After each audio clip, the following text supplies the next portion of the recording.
ಯಜಮಾನ ನೀನೇ, ಆರಾಧನೆ ಅರಸನು ನೀನೇ. ಜೀವಿಸುವ ಕಾಲವೆಲ್ಲ ನಿನ್ನನ್ನೇ ಆರಾಧಿಸುವೆ. ಜೀವಿಸುವ ಕಾಲವೆಲ್ಲ ನಿನ್ನನ್ನೇ ಆರಾಧಿಸುವೆ. ಆರಾಧನೆ ನಾಯಕ ನೀನೇ, ಆರಾಧನೆಗೆ ಯೋಗ್ಯನು ನೀನೇ.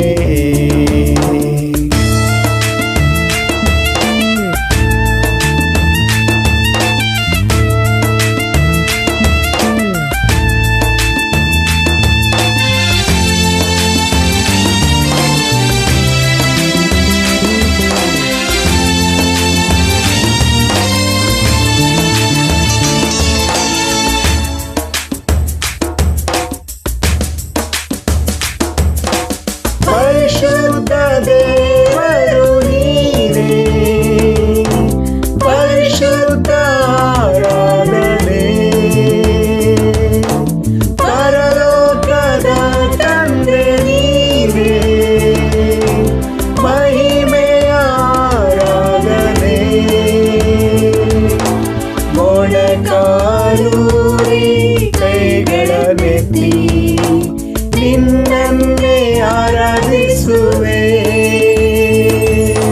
ಮೊಣಕಾಲೂರಿ ಕೈಗಳನ್ನೆತ್ತಿ ನಿನ್ನನ್ನೇ ಆರಾಧಿಸುವೆ.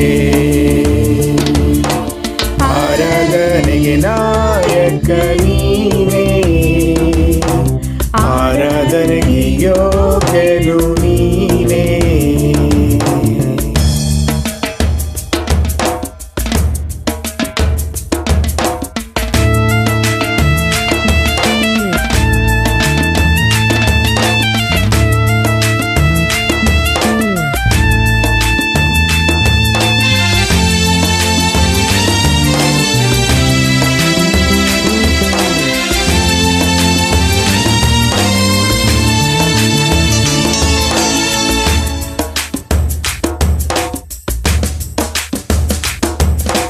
ಭಕ್ತರ ಆರಾಧನೆಗೆ ಯೋಗ್ಯರೇ, ಆರಾಧನೆ ಆರಾಧನೆ.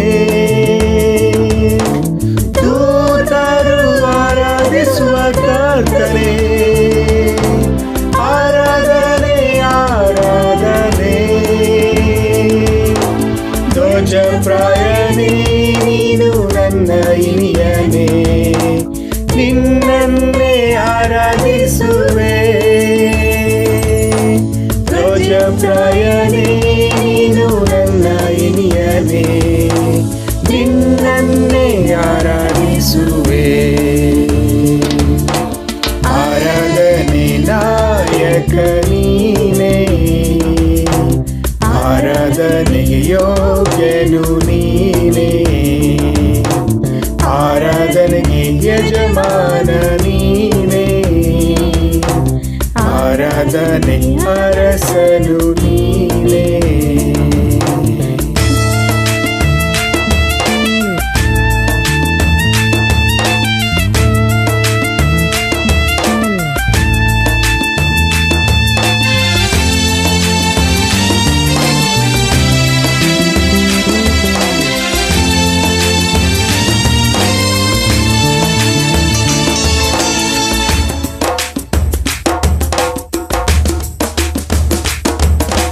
ನನಗಾಗಿ ಬಲಿಯಾದ ಯೇಸುವೆ, ದಿನವೆಲ್ಲ ಆರಾಧಿಸುವೆ.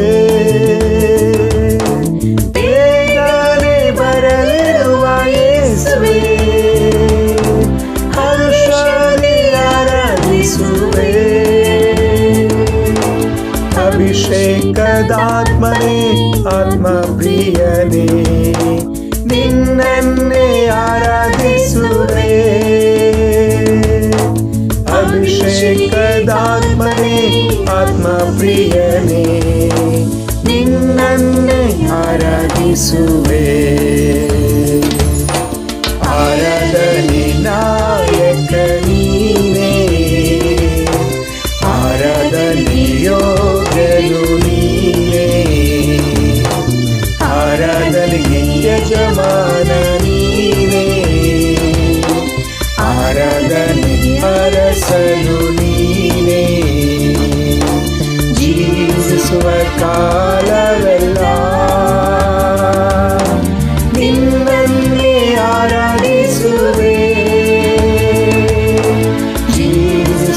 ಕಾಲವೆಲ್ಲ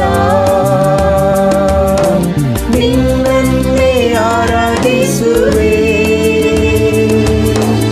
ಆರಾಧನೆ ನಾಯಕ ನೀನೇ, ಆರಾಧನೆಗೆ ಯೋಗ್ಯನು ನೀನೇ.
ಬೆಳಗಿನ ನಮಸ್ಕಾರಗಳು ಸಹೋದರ ಸಹೋದರರೇ ಮತ್ತು ಸ್ನೇಹಿತರೆ. ನಮಸ್ಕಾರಗಳು ಸಹೋದರಿಯರೇ ಮತ್ತು ಸ್ನೇಹಿತರೆ. ನಿಮ್ಮೆಲ್ಲರನ್ನು ಈ ಒಂದು ಆನ್ಲೈನ್ ಮೀಟಿಂಗ್ಗೆ ಸ್ವಾಗತ ಮಾಡೋದಕ್ಕೆ ನನಗೆ ಮತ್ತು ನನ್ನ ಹೆಂಡತಿಗೆ ಸುಗ್ನಾಗೆ ಬಹಳ ಖುಷಿ ಆಗ್ತದೆ. ನಿಮ್ಮೆಲ್ಲರನ್ನು ಬಹಳ ಹೃದಯಪೂರ್ವಕವಾಗಿ ಸ್ವಾಗತಿಸ್ತೀನಿ. ನಾವು ನಿಮ್ಮೆಲ್ಲರೂ ನೋಡೋಕ್ಕೆ ನನಗೆ ಬಹಳ ಸಂತೋಷ, ಅದೇ ರೀತಿಯಲ್ಲಿ ದೇವರು ಕೂಡ ಬಹಳ ಸಂತೋಷ ಆಗಿದೆ. ಯಾಕಂದರೆ ನೀವು ಸಮಯ ಮಾಡಿಕೊಂಡು ಈ ಆನ್ಲೈನ್ ಮೀಟಿಂಗ್ನ ನೋಡ್ತಾ ಇದ್ದೀರಾ. ಕೇಳೋಣ, ಈ ಸಮಯದ ಒಂದು ವಾಕ್ಯದಿಂದ ನಮ್ಮ ಹೃದಯನ ಸಿದ್ಧಪಡಿಸ್ಕೊಳ್ಳೋಣ. ಸಂದೇಶ ಕೇಳೋಕ್ಕಿಂತ ಮುಂಚೆ ಫಿಲಿಪ್ಪಿದವರು 4ನೇ ಅಧ್ಯಾಯ 8ರಿಂದ 9 ಓದೋಣ. ಕಡೆಯ ಮಾತೇನೆಂದರೆ, ಸಹೋದರರೇ, ಯಾವುದು ಸತ್ಯವೂ ಮಾನ್ಯವೂ ನ್ಯಾಯವೂ ಶುದ್ಧವೂ ಪ್ರೀತಿಕರವೂ ಮನೋಹರಕರವೂ ಆಗಿದೆಯೋ, ಯಾವುದು ಸದ್ಗುಣವಾಗಿದೆಯೋ, ಯಾವುದು ಕೀರ್ತಿಗೆ ಯೋಗ್ಯವೋ ಅವೆಲ್ಲವುಗಳನ್ನು ಲಕ್ಷ್ಯಕ್ಕೆ ತಂದುಕೊಳ್ಳಿರಿ. ನೀವು ಯಾವುದನ್ನು ನನ್ನಿಂದ ಕಲಿತು ಹೊಂದಿದ್ದೀರೋ ಮತ್ತು ಯಾವುದನ್ನು ನನ್ನಲ್ಲಿ ಕಲಿತುಕೊಂಡಿರೋ ಅದನ್ನೇ ಮಾಡುತ್ತಾ ಬನ್ನಿರಿ. ಹೀಗೆ ಮಾಡಿದರೆ ಶಾಂತಿದಾಯಕನಾದ ದೇವರು ನಿಮ್ಮೊಂದಿಗೆ ಇರುವನು ಎಂದ ಅದ್ಭುತವಾದ ವಚನ ನೋಡಿ ಸಹೋದರಿ. ಇತ್ತೀಚಿನ ದಿನಗಳಲ್ಲಿ ನಾವು ಈ ಥರ ಇರೋಕ್ಕೆ ಆಗ್ತಾಯಿಲ್ಲ. ಎಲ್ಲ ಸಮಸ್ಯೆಗಳು, ಎಲ್ಲ ಟೆನ್ಷನ್ನು, ಕುಟುಂಬದ ಸಮಸ್ಯೆ, ಫೈನಾನ್ಸ್ ಸಮಸ್ಯೆ, ಆತ್ಮೀಯ ಇರೋಕ್ಕೆ ತುಂಬ ಹೋರಾಡ್ತಾ ಇದ್ದೀವಿ. ಇದೆಲ್ಲ ಇಂಥದ್ರಲ್ಲಿ ಕೂಡ ನಮಗೆ ಸತ್ಯವಾದ ಏನು ಎನ್ಕರೇಜ್ ಮಾಡ್ತಾ ಇದೆ ಅಂದರೆ, ಯಾವುದು ಒಳ್ಳೆಯದಾಗಿದೆ, ಯಾವುದು ಶುದ್ಧವಾಗಿದೆ, ಯಾವುದು ಮಾನ್ಯವಾಗಿದೆ, ಯಾವುದು ಸತ್ಯವಾಗಿದೆ, ಪ್ರೀತಿಕರವಾಗಿದೆ, ಅದನ್ನೇ ನಾವು ಯಾವಾಗಲೂ ಯೋಚಿಸ್ತಾ ಇರಬೇಕಂತ ನಮಗೆ ಸತ್ಯವಾದ ಪ್ರೇರೇಪಣೆ ಮಾಡ್ತಾ ಇದೆ. ವಾಕ್ಯಗಳು ಹೇಳೋ ಪ್ರಕಾರ ಆ್ಯಂಡ್ ಸಿಸ್ಟರ್ಸ್, ನಿಜವಾಗ್ಲೇ ನಮಗೆ ಇಡೀ ಲೋಕದಲ್ಲಿ ನಾವು ಬೆಳಗ್ಗೆಯಿಂದ ಸಾಯಂಕಾಲವರೆಗೂ ಜೀವನ ಮಾಡ್ತೀವಿ. ಆದರೆ ನಮಗೆ ಲೋಕ ಯಾವಾಗಲೂ ನಮ್ಮನ್ನು ಸುಳ್ಳು ಹೇಳ್ಬೇಡ, ಇಲ್ಲ ಕಳ್ತನ ಮಾಡಬೇಡ, ಇಲ್ಲ ಯಾವುದೂ ತಪ್ಪು ಕೆಲಸ ಮಾಡಬೇಡ ಅಂತ ಯಾವತ್ತೂ ನಮಗೆ ಹೇಳಂಗಿಲ್ಲ. ಆದರೆ ಒಂದೇ ಒಂದು ನಮಗೆ, ನಾವು ಈವ್ನಿಂಗ್ ಮಿನಿಸ್ಟ್ರಿ ಮಾಡೋವಾಗ, ಮೀಟಿಂಗ್ ಅಟೆಂಡ್ ಮಾಡೋವಾಗ, ಸಂಡೇ ಸರ್ವಿಸಲ್ಲಿ ಮಾತ್ರ ನಮಗೆ ದೇವ್ರ ರಾಜ್ಯದಲ್ಲಿ ಸಭೆ ಮಾತ್ರ ನಮಗೆ ಒಳ್ಳೇದು ಹೇಳ್ಕೊಡುತ್ತೆ. ನಾವು ಹೇಗೆ ಜೀವನ ಮಾಡಿ ನಾವು ಸ್ವರ್ಗಕ್ಕೆ ಹೋಗ್ಬೇಕು ಅಂತೇಳಿ. ಅದರಿಂದ ಈ ಸಂಡೇ ಸರ್ವಿಸ್ನ ನಾವು ಯಾರು ಕೂಡ ಮಿಸ್ ಮಾಡದೆ ದೇವ್ರು ಏನು ಹೇಳ್ತಾರೆ ಅಂತೇಳಿ ನಾವು ನಿಜವಾಗ್ಲೇ ಮನಸ್ಸು ಕೊಟ್ಟು ಕೇಳಬೇಕು. ಯಾಕಂದರೆ ಇಡೀ ದಿನ ಇಡೀ ವಾರ ನಾವು ಹೆಂಗಿದೀವೋ ಗೊತ್ತಿಲ್ಲ, ಆದರೆ ಈ ಸಮಯ ಬಂದ್ಬಿಟ್ಟು ನಮ್ಮ ಹೃದಯಕ್ಕೆ, ನಮ್ಮ ಆತ್ಮಕ್ಕೆ ಹೆಲ್ಪ್ ಆಗುವಂಥ ವಿಷಯಗಳು ದೇವ್ರು ನಮ್ಮ ತಿಳಿಯಪಡಿಸ್ತಾರೆ. ರಿಯಲಿ ನಮ್ಮೆಲ್ಲರಿಗೂ ಸಹಾಯ ಬೇಕು. ಅದರಿಂದ ನಾವು ನಮ್ಮ ಒಂದು ದೇವರ ಆರಾಧನೆಯನ್ನು ನಾವು ಮನಪೂರ್ವಕವಾಗಿ ಕೇಳಬೇಕಂತ ನಿಮ್ಮೆಲ್ಲರನ್ನು ನಾನು ಕೇಳ್ಕೊತಾ ಇದ್ದೀನಿ. ಇದು ಒಂದು ಸರಿಯಾದ ಸ್ಥಳ ಸಹೋದರ ಸಹೋದರರೇ, ನಮ್ಮ ಮನಸ್ಥಿತಿ ಈ ಥರ ಆಗೋದಕ್ಕೆ. ನಿಮ್ಮೆಲ್ಲರನ್ನು ಕೂಡ ಹೃದಯಪೂರ್ವಕವಾಗಿ ನಾನು ಸ್ವಾಗತಿಸ್ತೀನಿ. ಈ ಕೂಟವನ್ನು ದೇವರಿಗೆ ಒಪ್ಪಿಸೋಣ. ಒಪ್ಪಿಸಿ ಪ್ರಾರ್ಥನೆ ಮಾಡಿ ಪ್ರಾರಂಭ ಮಾಡೋಣ. ನಮ್ಮ ಹೆಂಡತಿ ಪ್ರಾರ್ಥನೆ ಮಾಡ್ತಾರೆ. ಪ್ರಾರ್ಥನೆ ಮಾಡೋಣ. ಪ್ರೀತಿಯ ದೇವರೇ, ಸಮಯ ಕೊಟ್ಟಿದ್ದಕ್ಕಾಗಿ ಸ್ತೋತ್ರಗಳು ತಂದೆ. ಇಡೀ ವಾರ ನಮ್ಮ ಜೊತೆ ಇದ್ರಿ. ಈ ಮುಂಜಾನೆ ನಿಮ್ಮನ್ನು ಆರಾಧನೆ ಮಾಡೋದಕ್ಕೆ ಭಾಗ್ಯ ಕೊಟ್ಟಿದ್ದೀರಾ ತಂದೆ. ನಮ್ಮೆಲ್ಲರಿಗೂ ತಂದೆ ದೇವರೇ, ನಾವು ನಿಜವಾಗ್ಲೂ ನಿಮ್ಮ ಕೃತಜ್ಞತೆ ಸಲ್ಲಿಸ್ತೀವಿ ತಂದೆ. ಇವತ್ತು ಮೆಸೇಜ್ ಮಾಡುವಂಥ ಬ್ರದರ್ ಜೊತೆಯಲ್ಲಿ ನಿಮ್ಮ ಪವಿತ್ರ ಆತ್ಮದಿಂದ ನೀವು ನಡೆಸ್ಕೊಡ್ರಿ ತಂದೆ. ಆ ದೇವರೇ ತಂದೆ, ನಮಗೆಲ್ಲ ಏನೇನು ನೀಡಿದೆ, ನಮ್ಮ ಹೃದಯಕ್ಕೆ ಏನು ಬೇಕಾಗಿದೆ ಅದನ್ನು ನೀವು ದಯಪಾಲಿಸುವಂಥ ದೇವರಾಗಿದ್ದೀರಾ ತಂದೆ. ಆ ದೇವರೇ ನಿಜವಾಗ್ಲೇ ತಂದೆ ದೇವರೇ, ನಿಮ್ಗೆ ಭಾಳ ಸ್ತೋತ್ರಗಳು ಸಲ್ಲಿಸ್ತೀನಿ ದೇವರೇ. ರಿಯಲಿ ಪ್ರೀತಿ ಬೆಳೆದಂಗೆ ಹೌದು ಸ್ವಾಮಿ, ಯಾವುದು ಒಳ್ಳೆಯದು ಮಾನ್ಯವು ನಾವು ಅದನ್ನು ಹೃದಯಕ್ಕೆ ತಗೊಬೇಕು ತಂದೆ.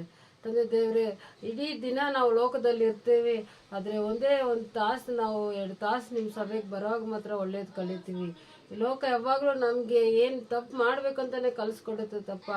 ಸಭೆ ಮಾತ್ರನೇ, ದೇವರ ರಾಜ್ಯ ಮಾತ್ರನೇ, ನಿನ್ನ ಸನ್ನಿಧಿಯಲ್ಲಿ ಮಾತ್ರನೇ ನಾವು ಮೀಟಿಂಗ್ ಅಟೆಂಡ್ ಮಾಡೋವಾಗ ತಂದೆ, ಸಂಡೇ ಸರ್ವೀಸಲ್ಲಿ ಒಳ್ಳೆಯದನ್ನು, ಮಾನ್ಯದನ್ನು ತಂದೆ, ಯಾವುದು ನೀತಿಕರ, ಯಾವುದು ಸದ್ಗುಣವನ್ನು ನಾವು ಕಲಿಯೋದಕ್ಕೆ ನಿಜವಾಗ್ಲೇ ಒಂದು ಒಳ್ಳೆ ಸ್ಥಳ ಇದೆ ಸ್ವಾಮಿ. ಯಾವುದು ಸ್ವಾಮಿ ತಂದೆ, ನಾವು ಅದನ್ನು ಮಿಸ್ ಮಾಡಿದಿರ ಉತ್ತಮವಾದಂಥ ರೀತಿಯಲ್ಲಿ ನಾವು ಕೇಳೋದಕ್ಕೆ ನಮ್ಮೆಲ್ಲ ಜೊತೆ ಇದ್ದು ನಡೆಸ್ರಿ ಸ್ವಾಮಿ. ಕೇಳುವಂಥ, ನೋಡುವಂಥ ಎಲ್ಲರನ್ನೂ ಆಶೀರ್ವದಿಸಿ ಸ್ವಾಮಿ. ಎಲ್ಲ ನಿನ್ನ ಕರಗಳಲ್ಲಿ ಒಪ್ಕೊಟ್ಟು ಈ ಚಿಕ್ಕ ಪ್ರಾರ್ಥನೆ ನಾಮದಲ್ಲಿ ನಾನು ಪ್ರಾರ್ಥಿಸ್ತೀನಿ ತಂದೆ. ಆ ದೇವರೇ, ಆಮೇನ್ ಆಮೇನ್.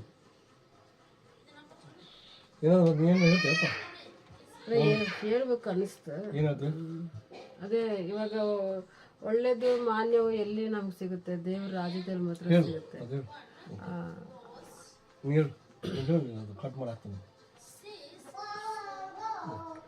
ಮೋದಿ ಅಲ್ಲ,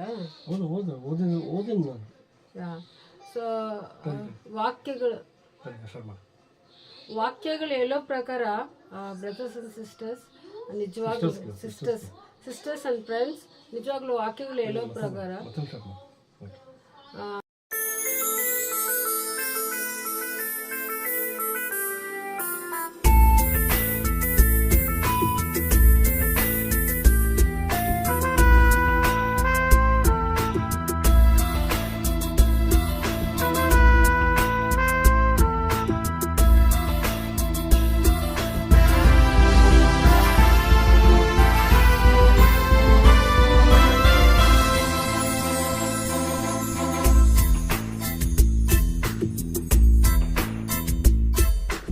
ಆಕಾಶದಲ್ಲಿ ಭೂಮಿಯಲ್ಲಿ ಇರುವವರು ನೀವೇ, ನನ್ನಲ್ಲಿ ನನ್ನ ಬಾಳಲ್ಲಿ ಇರುವವರು ನೀವೇ. ಆಕಾಶದಲ್ಲಿ ಭೂಮಿಯಲ್ಲಿ ಇರುವವರು ನೀವೇ, ನನ್ನಲ್ಲಿ ನನ್ನ ಬಾಳಲ್ಲಿ ಇರುವವರು ನೀವೇ. Hallelujah hallelujah hallelujah hallelujah hallelujah hallelujah ನನ್ನ ಯೇಸು ರಾಜ.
ಎಲ್ಲರಿಗೂ ಬೆಳಗಿನ ನಮಸ್ಕಾರಗಳು ಸಹೋದರ ಸಹೋದರಿಯರೇ ಮತ್ತು ಸ್ನೇಹಿತರೆ. ಜೀವನ ಅಂದ್ರೆ ಏನು? ಯಾವಾಗಾದ್ರೂ ಆಲೋಚನೆ ಮಾಡಿ ನೋಡಿದ್ದೀರಾ? ಯಾಕೆ ನಾವು ಹುಟ್ಟಿದಿರಿ? ಯಾಕೆ ಇನ್ನು ಬದುಕಿದಿರಿ? ಏನು ಈ ಜೀವನದ ಅರ್ಥ ಅಂತ. ಕೆಲವರು ಜ್ಞಾನಿಗಳು ಜೀವನ ಒಂದು ರೇಸ್, ಒಂದು ಓಟ ಅಂತ ಹೇಳ್ತಾರೆ. ಯೋಚನೆ ಮಾಡಿ ನೋಡಿ, ನಾನೊಂದು ಓಟದ ಪಂದ್ಯದಲ್ಲಿ ಪಾಲ್ಗೊಳ್ತಾ ಇದ್ದೀನಿ. ಸೊ ಅಲ್ಲಿರುವಂಥ ಒಬ್ಬ ವ್ಯಕ್ತಿ 1 2 3 ಸ್ಟಾರ್ಟ್ ಅಂದ ತಕ್ಷಣ ನಾನು ಓಡೋಕೆ ಶುರು ಮಾಡ್ತೀನಿ. ಓಡ್ತಾ ಇದ್ದೀನಿ. ಗುರಿ ಅಂದ್ರೆ ಇದೇ ಕೊನೆ ಗೆರೆ, ಇದೇ ಗುರಿ ತಲುಪಬೇಕು ಅನ್ನೋದು ಗೊತ್ತಿಲ್ದಿರ ನಾನು ಓಡ್ತಾ ಇದ್ರೆ ಹೇಗಿರುತ್ತೆ? ಅರ್ಥ ಇರಲ್ವಲ್ವಾ?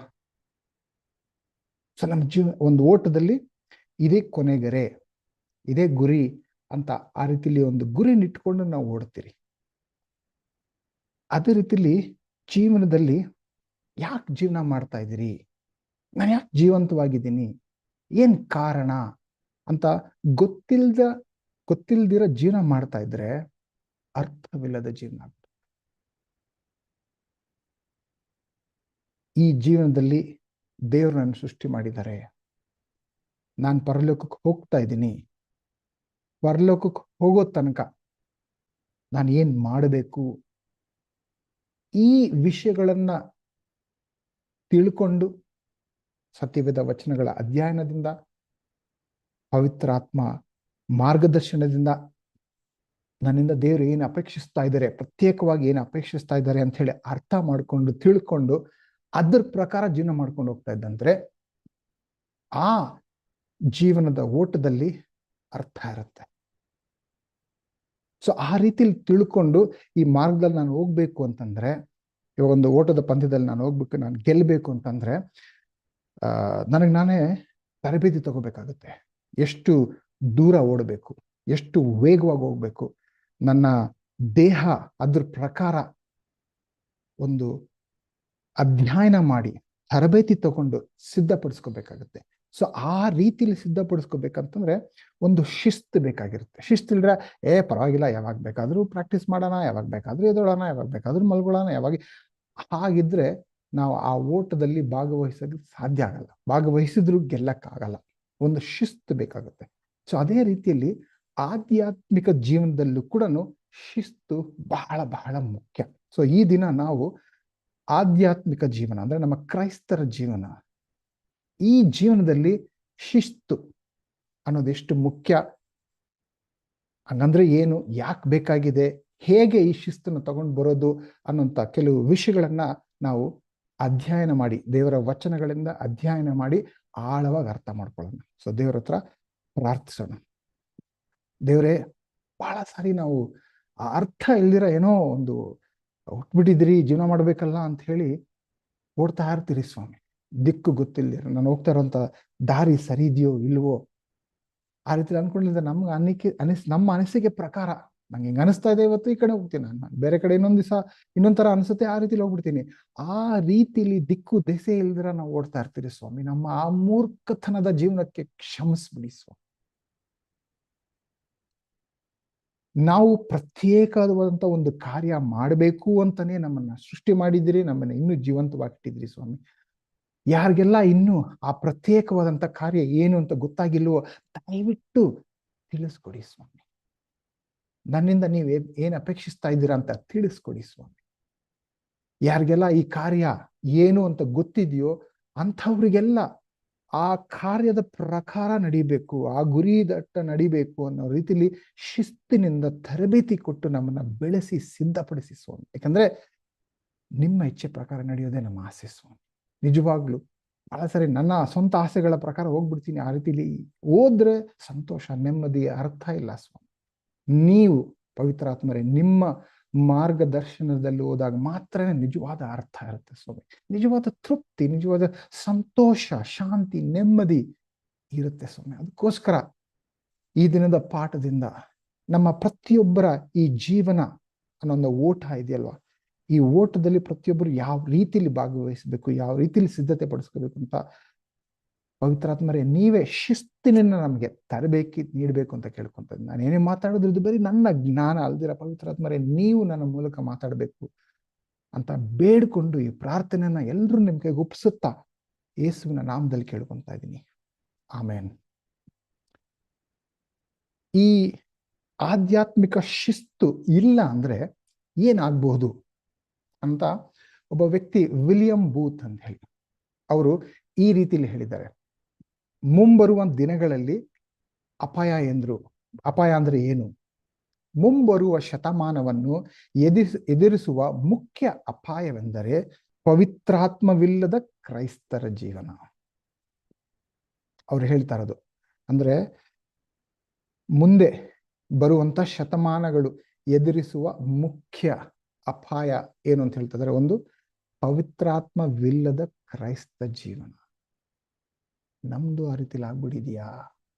ಕ್ರೈಸ್ತರ ಜೀವನ ಅಂತ ನಡ್ಸ್ಕೊಂಡು ಹೋಗ್ತಾ ಇದ್ದೀರಿ, ಪವಿತ್ರಾತ್ಮ ಭರಿತರಾಗಿಲ್ಲ, ಪವಿತ್ರಾತ್ಮ ಮಾರ್ಗದರ್ಶನ ಇಲ್ದಿರ ಜೀವನ ಮಾಡ್ತಾ ಇದ್ದೀರಾ. ಕ್ರೈಸ್ತನಿಲ್ಲದ ಕ್ರೈಸ್ತ ಧರ್ಮ, ಕ್ರಿಸ್ತನಿಲ್ಲದ ಕ್ರೈಸ್ತ ಧರ್ಮ. ಕ್ರೈಸ್ತ ಧರ್ಮ ಅಂತ ಹೇಳ್ಕೊಂಡು ನಾವು ಪಾಲಿಸ್ಕೊಂಡು ಹೋಗ್ತಾ ಇದ್ರಿ, ಬಟ್ ಯೇಸು ಕ್ರಿಸ್ತರೇ ನಮ್ಮ ಜೀವನದಲ್ಲಿ ಇಲ್ವಾ? ಅನೇಕ ಸಾರಿ ನಾವು ಕ್ರಿಸ್ಮಸ್ ಆಚರಣೆ ಮಾಡ್ತೀರಿ, ಆರಾಧನೆ ಮಾಡ್ತೀರಿ ಭಾನುವಾರ, ಯೇಸು ಕ್ರಿಸ್ತರಿರಲ್ಲ ಆರಾಧನೆಯಲ್ಲಿ. ಕ್ರಿಸ್ಮಸ್ ಆಚರಣೆ ಮಾಡಿದಾಗ ಯೇಸು ಕ್ರಿಸ್ತರಿರಲ್ಲ. ನಾವು ಏನೇ ಮಾಡಿದ್ರು ಕೂಡ ಕ್ರೈಸ್ತನಿಲ್ಲದ ಕ್ರೈಸ್ತ ಧರ್ಮ ನಡ್ಸ್ಕೊಂಡು ಹೋಗ್ತಾ ಇದ್ದೀರಾ? ಅವ್ರು ಕೇಳ್ತಾರಂತ ಪ್ರಶ್ನೆ. ಪಶ್ಚಾತ್ತಾಪವಿಲ್ಲದ ಕ್ಷಮೆ. ಕ್ಷಮಿಸ್ಬೇಕಲ್ಲ, ಕ್ಷಮಿಸೋದು. ಪಶ್ಚಾತ್ತಾಪವಿಲ್ಲದ ಕ್ಷಮೆ. ಪುನರುತ್ಪಾದನೆ ಇಲ್ಲದ ಮೋಕ್ಷ. ಅಂದ್ರೆ ಮೋಕ್ಷ, ಈ ರಕ್ಷಣೆ ಅನ್ನೋದು ನಮ್ಗೇನ್ ಸಿಗುತ್ತೋ ಅದು ಅಂದ್ರೆ ನನ್ನ ಮೋಕ್ಷ, ನನ್ನ ರಕ್ಷಣೆಯಿಂದ ಇನ್ನೊಬ್ರಿಗೆ ಮಾರ್ಗದರ್ಶನ, ಅವ್ರನ್ನೂ ರಕ್ಷಣೆ ಕರ್ಕೊಂಡು ಬಂದಿಲ್ಲ ಅಂತಂದ್ರೆ ನನ್ನ ರಕ್ಷಣೆಗೆ ಅರ್ಥ ಇಲ್ಲ. ದೇವರಿಲ್ಲದ ರಾಜಕೀಯ, ನರಕವಿಲ್ಲದ ಸ್ವರ್ಗ. ಅಂದ್ರೆ ಬಹಳ ಸಾರಿ ಹೊಸ ಶತಮಾನಗಳು ಬರ್ತಾ ಇರ್ಬೇಕಾದ್ರೆ ನಮಗೆ ಸೈತಾನ ಯಾವ ರೀತಿಲಿ ಗೊಂದಲ ಮಾಡ್ತಾರೆ ಅಂತಂದ್ರೆ, ಇಷ್ಟು ಒಳ್ಳೆ ದೇವ್ರು, ಇಷ್ಟು ಪ್ರೀತಿ ಮಾಡುವಂತ ದೇವ್ರು, ಅವ್ರ ನರಕನ್ ಸೃಷ್ಟಿ ಮಾಡಿರ್ತಾರ, ನಮ್ಮನ್ನೆಲ್ಲ ನರಕನ್ ಕಳಿಸ್ತಾರ. ಸುಮ್ಮನೆ ನಾವು ಚಿಕ್ಕ ಹುಡುಗರಾಗಿದ್ದಾಗ ಊಟ ತಿಂದಿಲ್ಲ ಅಂದ್ರೆ ಅಮ್ಮ ಏನ್ ಹೇಳ್ತಾರೆ, ಬೇಗ ತಿನ್ಬಿಡು, ಇಲ್ಲ ಅಂದ್ರೆ ಗುಮ್ಮ ಬರ್ತಾನೆ ಗುಮ್ಮ ಅಂತ. ಸೊ ಆ ರೀತಿಲಿ ಹೆದರ್ಸೋಕ್ಕೋಸ್ಕರ ನರಕ ಅಂತ ಹೇಳ್ತಾ ಇದ್ರೆ ನರಕ ನಿಜ ಅಲ್ಲ. ಆ ರೀತಿಲಿ ಹೇಳುವಂತ ಜನ ಕೂಡ ಇದ್ದಾರೆ. ಆ ಕಾಲ ಇವಾಗ ಬಂದ್ಬಿಡಿದ್ಯಾ? ಈ ಆಧ್ಯಾತ್ಮಿಕ ಶಿಸ್ತು ಇಲ್ಲ ಅಂತಂದ್ರೆ ಇದೆಲ್ಲ ನಿಜ ಆಗ್ಬಿಡುತ್ತೆ. ಎಷ್ಟೋ ಮಟ್ಟಿಗೆ ನನ್ನ ಪ್ರಕಾರ ನಿಜ ಆಗ್ತಾ ಇದೆ ಅಂತ ಅನ್ಸುತ್ತೆ. ಇದು ವಿಲಿಯಂ ಬೂತ್ ಹೇಳಿರೋದು. ದೇವರ ವಚನಗಳಲ್ಲಿ ದೇವ್ರು ಏನ್ ಹೇಳ್ತಾರೆ ನೋಡೋಣ. ಅವರ ಈ ವಚನಗಳು ಓದ್ಬೇಕಾದ್ರೆ ಅವರ ಹೃದಯದ ನೋವನ್ನ ಅರ್ಥ ಮಾಡ್ಕೊಳ್ಳಿ. ಅಂದ್ರೆ ದೇವರು ಹೇಳ್ತಾರಂತ ಈ ವಚನಗಳು ಅವರ ಹೃದಯದಲ್ಲಿರುವಂತ ನೋವನ್ನ ಅರ್ಥ ಮಾಡ್ಕೊಳ್ಳೋದಕ್ಕೆ ಪ್ರಯತ್ನ ಪಡೋಣ. ರೋಮಾಪುರದವ್ರಿಗೆ 3ನೇ ಅಧ್ಯಾಯ ವಚನ 9ರಿಂದ 18. ರೋಮಾಪುರದವರಿಗೆ 3ನೇ ಅಧ್ಯಾಯ ವಚನ 9ರಿಂದ 18. ಹಾಗಾದರೆ ಏನು ಹೇಳಬೇಕು? ನಾವು ಅನ್ಯರಿಗಿಂತ ಉತ್ತಮ ಸ್ಥಾನದಲ್ಲಿದ್ದೇವೋ? ಎಷ್ಟು ಮಾತ್ರಕ್ಕೂ ಇಲ್ಲ. ಯಹೂದ್ರೇ ಆಗಿರಲಿ, ಗ್ರೀಕರೇ ಆಗಿರಲಿ, ಎಲ್ಲರೂ ಪಾಪಕ್ಕೆ ಒಳ ಬಿದ್ದವರೆಂದು ಮೊದಲೇ ತೋರಿಸಿಕೊಟ್ಟಿದ್ದೇವಲ್ಲ. ಇದು ಶಾಸ್ತ್ರದಲ್ಲಿಯೂ ಬರೆದಿರುವ ಮಾತುಗಳಿಗೆ ಸರಿಯಾಗಿದೆ. ಅವು ಯಾವುದೆಂದರೆ, ನೀತಿವಂತನೂ ಇಲ್ಲ, ಒಬ್ಬನಾದರೂ ಇಲ್ಲ. ದೇವ್ರು ಹೇಳ್ತಾ ಇರೋದು ನೀತಿವಂತರಿಲ್ಲ, ಒಬ್ಬನಾದ್ರೂ ಇಲ್ಲ. ದೇವ್ರು ಹುಡುಕ್ತಾ ಇದ್ದಾರೆ. ವಚನ 11, ತಿಳುವಳಿಕೆಯುಳ್ಳವನು ಇಲ್ಲ, ದೇವರನ್ನು ಹುಡುಕುವವನೂ ಇಲ್ಲ. ನಾನು ದೇವರನ್ನು ಹುಡುಕುವವನಾಗಿದ್ದೇನೆ. ನಾವು ಕ್ರೈಸ್ತರಾಗಿರ್ಬೋದು, ಜ್ಞಾನಸ್ಥಾನ ತಗೊಂಡಿರುವಂತ ಶಿಷ್ಯರಾಗಿರ್ಬೋದು, ಇವತ್ತು ಕೂಡ ನಾನು ಯೇಸು ಕ್ರಿಸ್ತರನ್ನ ಇನ್ನು ಹುಡುಕ್ತಾ ಇದ್ದೀನಿ. ಅಂದ್ರೆ ಇನ್ನಷ್ಟು ತಿಳ್ಕೋಬೇಕು ಅನ್ನೋಂಥ ತವಕ ನನ್ನಲ್ಲಿ ಇದೆಯಾ? ನಾನು ಅವ್ರ ಬಗ್ಗೆ ಅವ್ರನ್ನಿನ್ನೂ ಅರ್ಥ ಮಾಡ್ಕೊಳ್ಳೋ ಆ ಹುಡುಕಾಟ ಇದೆಯಾ ಅಥವಾ ಇಲ್ವಾ? ವಚನ 12, ಎಲ್ಲರೂ ದಾರಿ ತಪ್ಪಿ ನಡೆಯುತ್ತಾ, ಎಲ್ಲರೂ ಕೆಲಸಕ್ಕೆ ಬಾರದವರಾದರು, ಒಳ್ಳೆಯದನ್ನು ಮಾಡುವವನು ಇಲ್ಲ, ಒಬ್ಬನಾದರೂ ಇಲ್ಲ. ವಚನ 13, ಅವರ ಗಂಟಲು ತೆರೆದಿರುವ ಸಮಾಧಿಯಾಗಿದೆ, ಅವರು ನಾಲಿಗೆಯಿಂದ ವಂಚನೆಯ ಮಾತುಗಳನ್ನಾಡುತ್ತಾರೆ. ಅವರ ತುಟಿಗಳ ಹಿಂದೆ ಹಾವಿನ ವಿಷವದೆ. ಅವರ ಬಾಯಿ ಶಾಪದಿಂದಲೂ ಕ್ರೋಧದ ಮಾತುಗಳಿಂದಲೂ ತುಂಬಿಯದೆ. ಅವರ ಕಾಲುಗಳು ರಕ್ತವನ್ನು ಸುರಿಸಲು ಆತುರ ಪಡುತ್ತವೆ. ಅವರು ಹೋದ ದಾರಿಗಳಲ್ಲಿ ನಾಶ ಸಂಕಟಗಳು ಉಂಟಾಗುತ್ತದೆ. ಸಮಾಧಾನದ ಮಾರ್ಗವನ್ನೇ ಅರಿಯರು. ಅವರ ಕಣ್ಣೆದುರಿಗೆ ದೇವರ ಭಯವೇ ಇಲ್ಲ ಎಂಬುವಳೆ. ಕೆಲವು ವಾರಗಳ ಹಿಂದೆ ನಾವೊಂದು ಪ್ರೀಟೀನ್ ರಿಟ್ರೀಟ್ ಅಂತ ಮಾಡಿದ್ರಿ. ಆ ಪ್ರೀಟೀನ್ ರಿಟ್ರೀಟ್ ಅಲ್ಲಿ ನಾನು ಅಲ್ಲಿರುವಂತ ಮಕ್ಕಳಿಗೆಲ್ಲ ಒಂದು ಪ್ರಶ್ನೆ ಕೇಳಿದೆ. ಇದುವರೆಗೂ ಅಂದ್ರೆ ಪ್ರೀಟೀನ್ ಅವ್ರ ವಯಸ್ಸು ಗೊತ್ತಿದೆಯಲ್ವಾ, ಇನ್ನು ಸಣ್ಣ ವಯಸ್ಸೇನೆ. ಆ ಸಣ್ಣ ವಯಸ್ಸಿನಲ್ಲೇ ಇದುವರೆಗೂ ಯಾರಾದ್ರೂ ನಿಮ್ಗೆ ಬೈದಿದ್ರೆ, ಆ ನೋವು ಇನ್ನು ನಮ್ಮ ಮನಸ್ಸಲ್ಲಿ ಇದ್ರೆ ಅದ್ರ ಬಗ್ಗೆ ಬರೀರಿ ಅಂತ ಹೇಳಿದ್ದೆ. ಅವ್ರು ಬರೆದಿರುವಂತ ಆ ಉತ್ತರಗಳನ್ನ ತಗೊಂಡು ಓದ್ತಾ ಇರ್ಬೇಕಾದ್ರೆ ಎಷ್ಟೊಂದು ಜನ ಏನ್ ಬರೆದಿದ್ರು ಅಂದ್ರೆ, ಅವರ ಸ್ವಂತ ತಂದೆ ತಾಯಿಗಳೇ ಯಾವ ರೀತಿಯಲ್ಲಿ ಅವ್ರನ್ನ ಬೈದಿದ್ರೆ ಅದನ್ನ ಈಗಲೂ ಅವ್ರ ಮನಸ್ಸು ಕಾಡ್ತಾ ಇದ್ದಾರೆ ಅಂತ ಬರೆದಿದ್ರು. ನೀನ್ ಯಾವುದಕ್ಕೂ ಲಾಯಕ್ಕಿಲ್ಲ, ನೀನೊಂದು ಪ್ರಾಣಿ, ಹಾಗೆ ಹೀಗೆ ಅಂತ ಕೆಲವು ಸಾರಿ ಹೊಲ್ಸಾಗಿ ಬೈದಿರೋದು ಅವರ ಮನಸ್ಸಿಗೆ ಹಾಕಿದೆ, ನೋವಾಗಿದೆ ಅಂತ ಹೇಳ್ತಾ ಇದ್ದಾರೆ. ಈ ಮಕ್ಕಳು ಶಿಷ್ಯರ ಮಕ್ಕಳೇ, ಕ್ರೈಸ್ತರ ಮಕ್ಕಳೇ. ಅಂದ್ರೆ ಕ್ರೈಸ್ತರಾಗಿರುವಂತ ನಾವೇ ಈ ರೀತಿಯಾದಂತ ಹೊಲಸು ಮಾತು, ಅವ್ರನ್ನ ನಿರುತ್ಸಾಹಪಡಿಸುವಂತ, ನೋವು ಪಡಿಸುವಂತ, ಮಾನಸಿಕವಾಗಿ ನೋವು ಪಡಿಸುವಂತ ಮಾತುಗಳನ್ನ ನಾವು ಆಡ್ತಾ ಇದ್ದೀರಿ. ಸೊ ಈ ವಚನ ಹೇಳುತ್ತೆ, ಅವರ ಬಾಯಿ ಶಾಪದಿಂದಲೂ ಕ್ರೋಧದ ಮಾತುಗಳಿಂದಲೂ ತುಂಬಿಯದೆ. ದೇವರು ಎಷ್ಟು ನೋವಿನಿಂದ ಈ ವಚನಗಳು ಹೇಳ್ತಾ ಇದ್ದಾರೆ. ನೀತಿವಂತನು ಒಬ್ಬನೂ ಇಲ್ಲ, ದೇವರನ್ನು ಹುಡುಕುವವನು ಯಾರೂ ಇಲ್ಲ, ಒಳ್ಳೆಯದನ್ನು ಮಾಡುವವನು ಯಾವನೂ ಇಲ್ಲ. ಆ ರೀತಿ ನಾವು ಆಗೋಗ್ತಾ ಇದ್ದೀರಾ? ನಾವು ಬ್ಯಾಪ್ಟಿಸಮ್ ತಗೊಂಡು ಬಹಳ ವರ್ಷಗಳಾದ ನಂತರ ಆಗಿದ್ರೆ ಆ ಕ್ರೈಸ್ತರ ಜೀವನದ ಆ ಹುಮ್ಮಸ್ಸು ಕಳೆದು ಹೋಗ್ತಾ ಇದೆಯಾ? ಈ ವಚನಗಳು ದೇವರು ನಮ್ಮ ಬಗ್ಗೆ ಹೇಳ್ತಾ ಇದ್ದಾರ? ಆಲೋಚನೆ ಮಾಡಿ ನೋಡಿ. ಇದರಿಂದ ಹೊರಗೆ ಬರಬೇಕು, ಈ ರೀತಿ ಜೀವನ ಮಾಡಬಾರ್ದು ಅಂತಂದ್ರೆ ಆಧ್ಯಾತ್ಮಿಕ ಶಿಸ್ತು ನಮಗ್ ಬೇಕಾಗಿದೆ. ಆಧ್ಯಾತ್ಮಿಕ ಶಿಸ್ತಿನ ಉದ್ದೇಶ ಏನು ಗೊತ್ತಾ? ದ ಪರ್ಪಸ್ ಏನಂದ್ರೆ, ಈಗ ಒಂದು ಇಜ್ಜಿಲಿನಿಂದ ವಜ್ರ ಬರುತ್ತೆ. ಯಾರಿಗೆಲ್ಲ ಗೊತ್ತಿಲ್ವೋ ನಾನು ಹೇಳ್ತಾ ಇದ್ದೀನಿ, ವಜ್ರ ಬರೋದು ಇಜ್ಜಿಲಿಂದ. ಸೊ ಒಂದು ಇಜ್ಜಿಲು ಕಪ್ಪುಗೆ ಅಸಹ್ಯವಾದ ತರ ಇರುತ್ತೆ, ಆದ್ರಿಂದ ವಜ್ರ ಬರುತ್ತೆ. ವಜ್ರ ಎಷ್ಟು ಸುಂದರವಾಗಿರುತ್ತೆ, ಎಷ್ಟೋ ಬೆಲೆ ಬಾಳುವಂತ ವಜ್ರ. ನಾವು ಅದೇ ರೀತಿಯಲ್ಲಿ ಪ್ರಾರಂಭದಲ್ಲಿ ಅಸಹ್ಯವಾಗಿ, ಹೊಲಸಾಗಿ, ಪಾಪಗಳು ತುಂಬಿರುವಂತ ವ್ಯಕ್ತಿಗಳು ನಾವು ಈ ಆಧ್ಯಾತ್ಮಿಕ ಶಿಸ್ತಿನಲ್ಲಿ ಹೋಗ್ತಾ ಇದ್ರೆ, ಈ ಶಿಸ್ತಿನಲ್ಲಿ ಹೋಗಿ ಈ ಪಯಣದಲ್ಲಿ ನಮ್ಮ ಕೊನೆ ಏನಂತಂದ್ರೆ, ನಾವು ಏಸು ಕ್ರಿಸ್ತರಂತಾಗ್ಬೇಕು. ಇಜ್ಜಿಲು ವಜ್ರ ಆಗ್ಬೇಕು, ಪಾಪಿಗಳು ಏಸು ಕ್ರಿಸ್ತರಂತಾಗ್ಬೇಕು. ಇದು ನಾನು ಹೇಳ್ತಾ ಇರೋಂಥ ಮಾತಲ್ಲ, ನೋಡಿ ದೇವರ ವಚನ ಹೇಳೋದಂತ.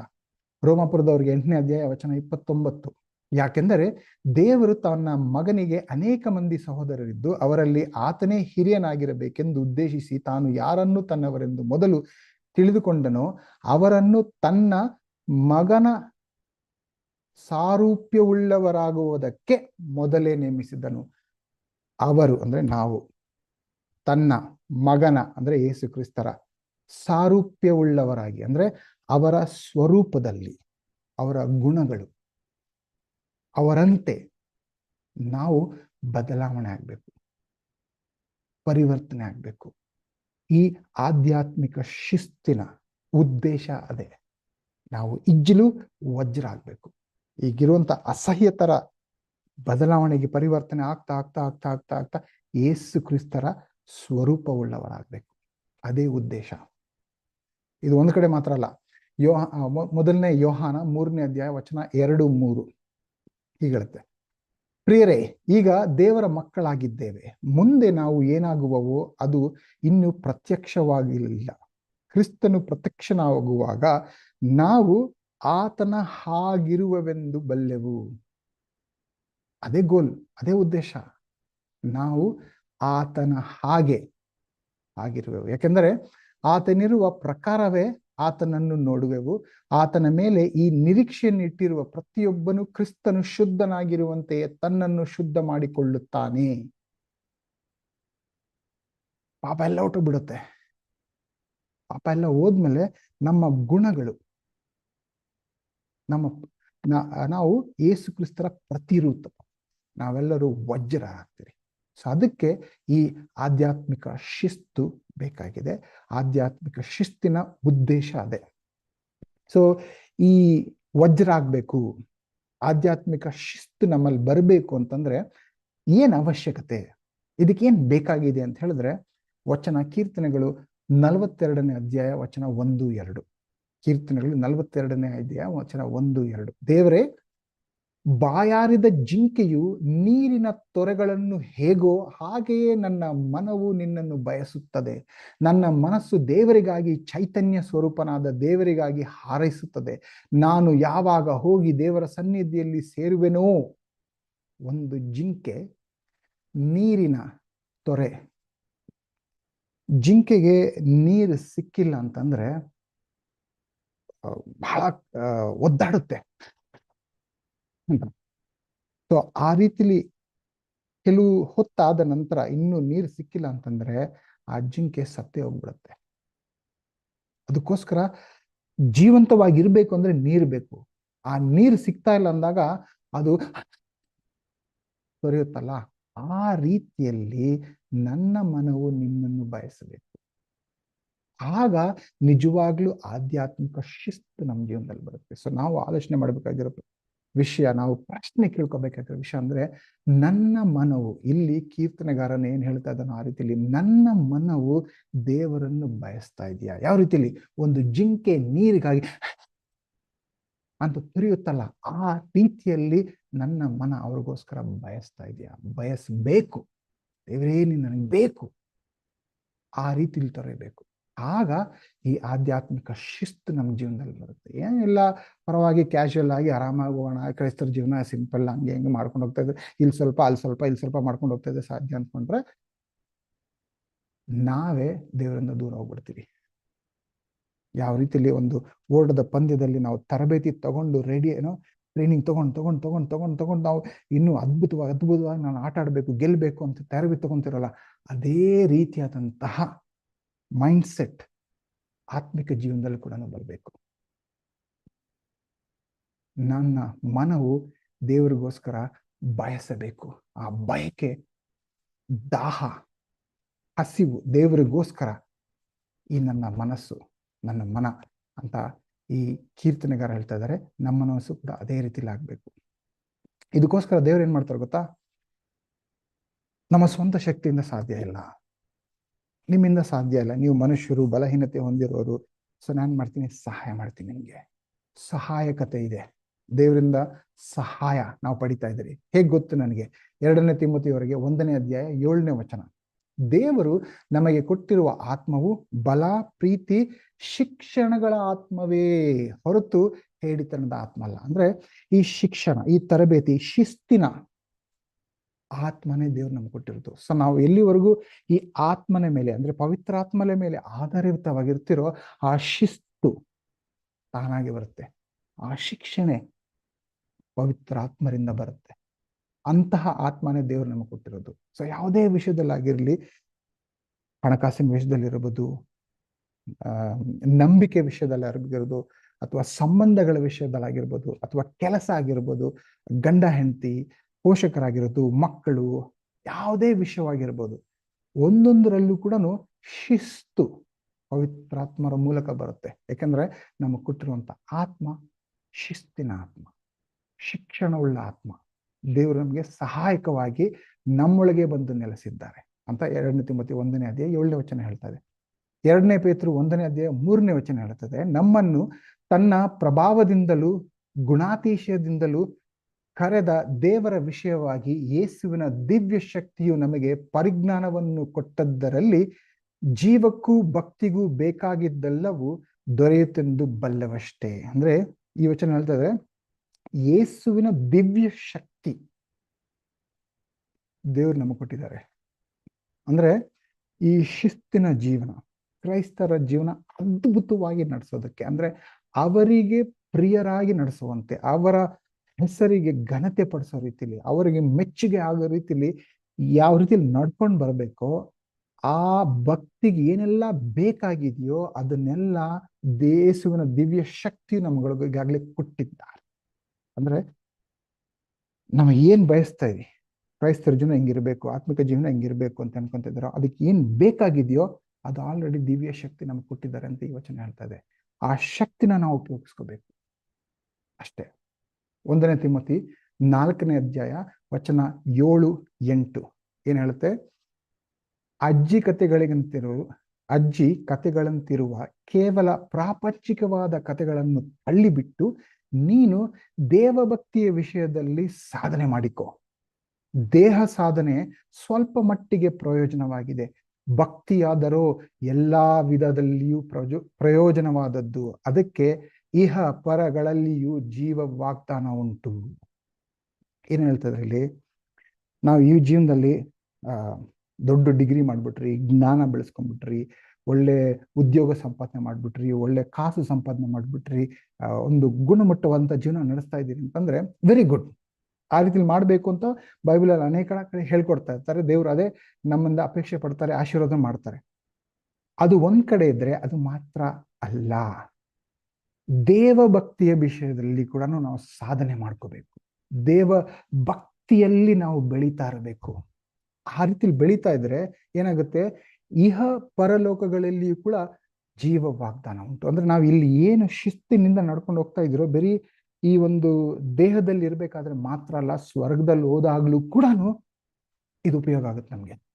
ಇದು ಒಂದು ಅದ್ಭುತವಾದಂತ ವಿಷಯ. ಇಲ್ಲಿ ನಾವು ಏನ್ ಶಿಸ್ತು ಕಲ್ಕೊಂತಾ ಇದ್ರಿ, ಇಲ್ಲಿ ದೇವರ ಜ್ಞಾನದಲ್ಲಿ ಎಷ್ಟು ಬೆಳೀತಾ ಇದ್ರೋ, ಇಲ್ಲಿ ನಮ್ಮ ಗುಣಾದೇಶಗಳು ಎಷ್ಟು ಬದಲಾವಣೆ ಆಗ್ತಾ ಇದೆಯೋ ಅದಷ್ಟು ನಮ್ಗೆ ಸ್ವರ್ಗದಲ್ಲೂ ಕೂಡ ಉಪಯೋಗ ಆಗುತ್ತೆ.